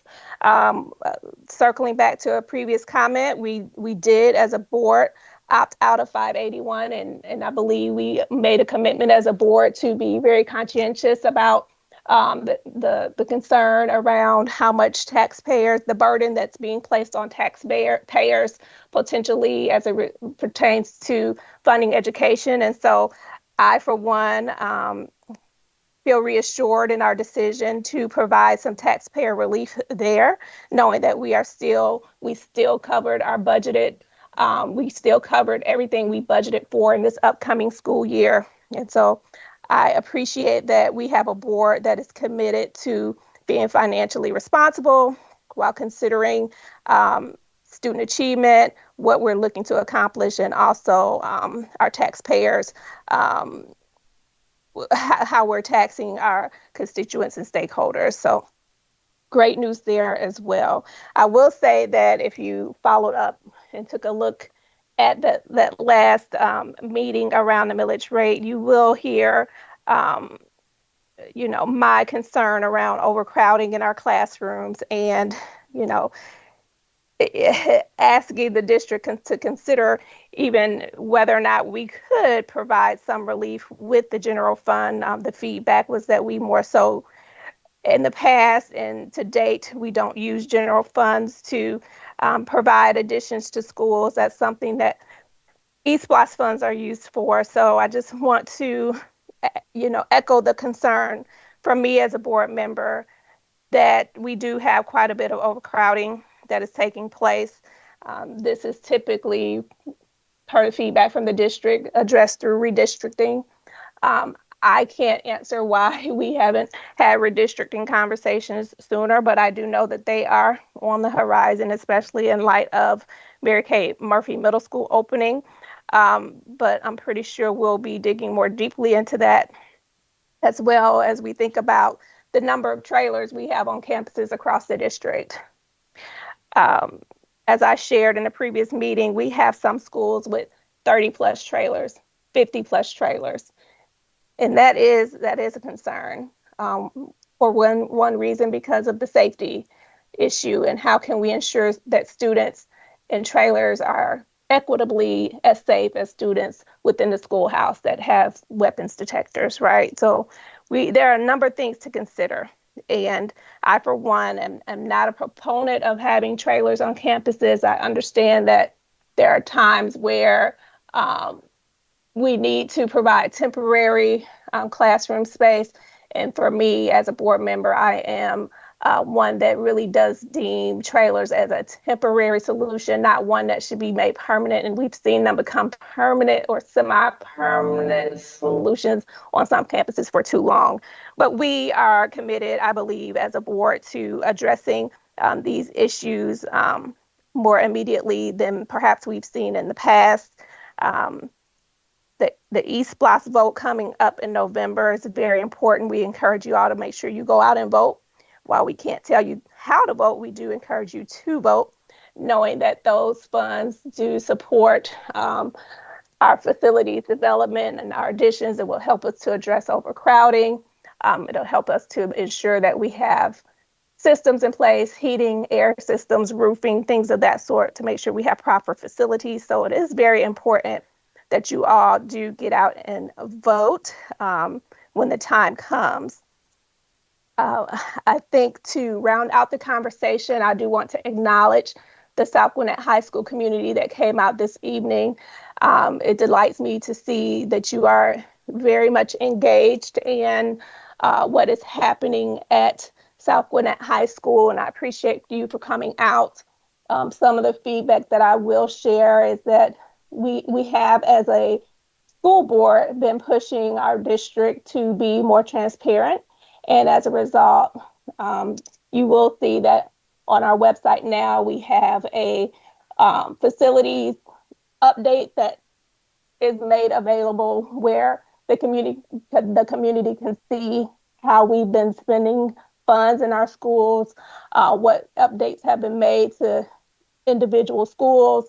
So we're really pushing the district to be transparent in that way, in a way that we haven't seen in the past. And of course, I believe there's always room for improvement. So it's great to hear from the community around what other information might be helpful as we continue to think through the best way to meet the needs of each of our schools and communities.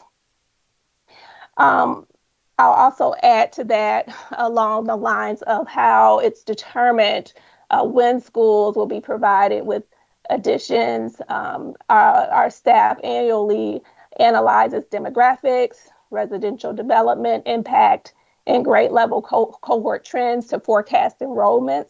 And this is what enables the team to identify immediate and emerging priorities throughout GCPS. Now, I want to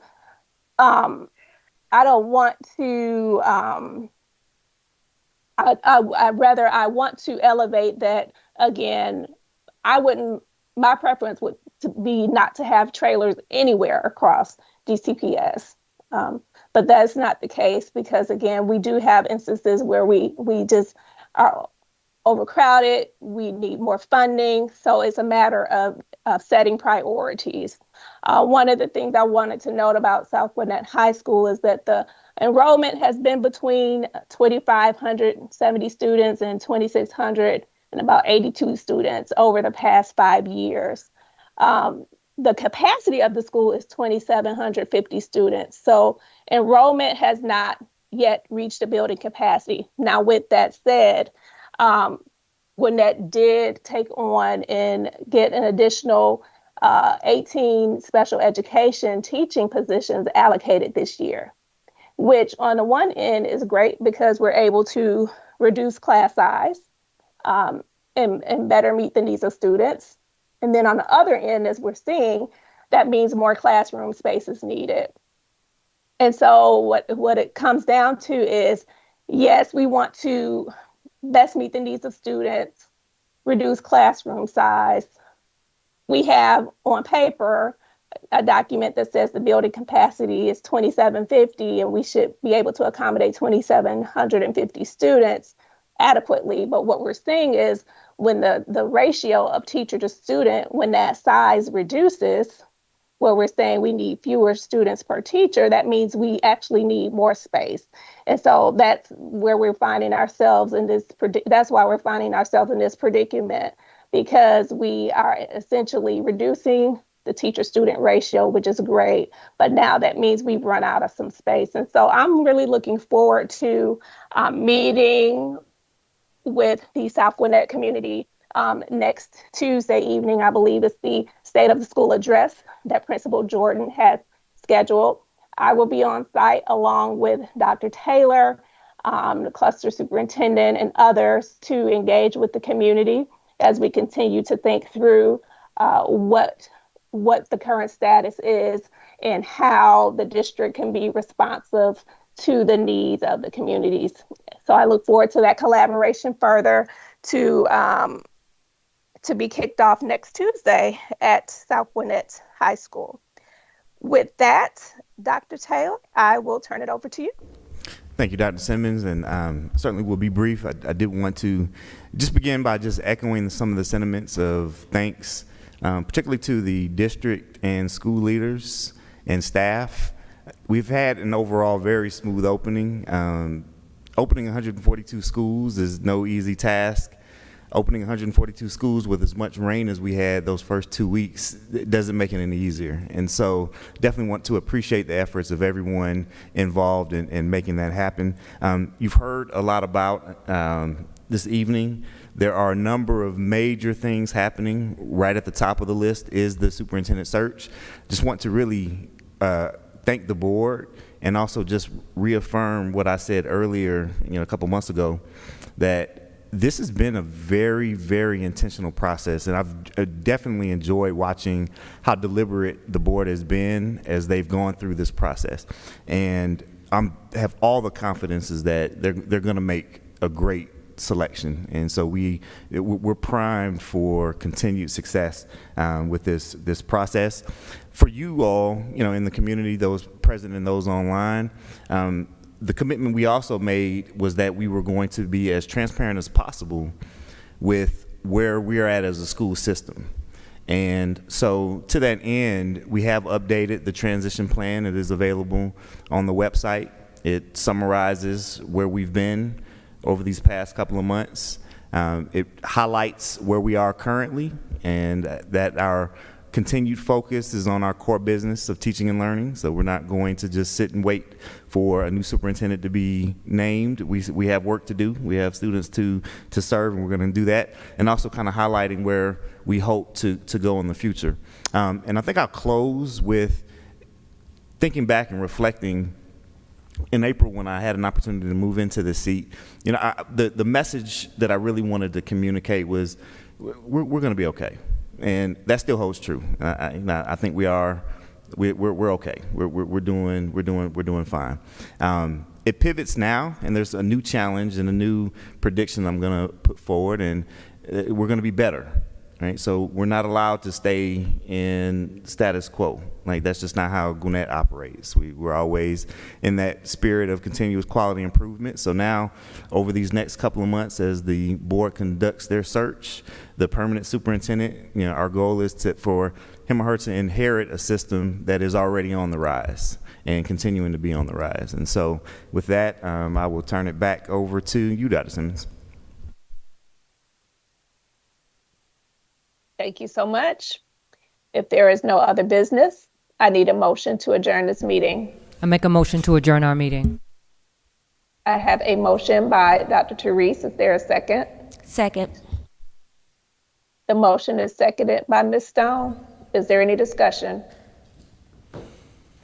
All in favor say aye. Aye. All opposed say no. It is unanimous. Thank you for attending tonight's board meeting. The board, Interim Superintendent Dr. Taylor, and I appreciate your attendance and interest in Gwinnett County Public Schools.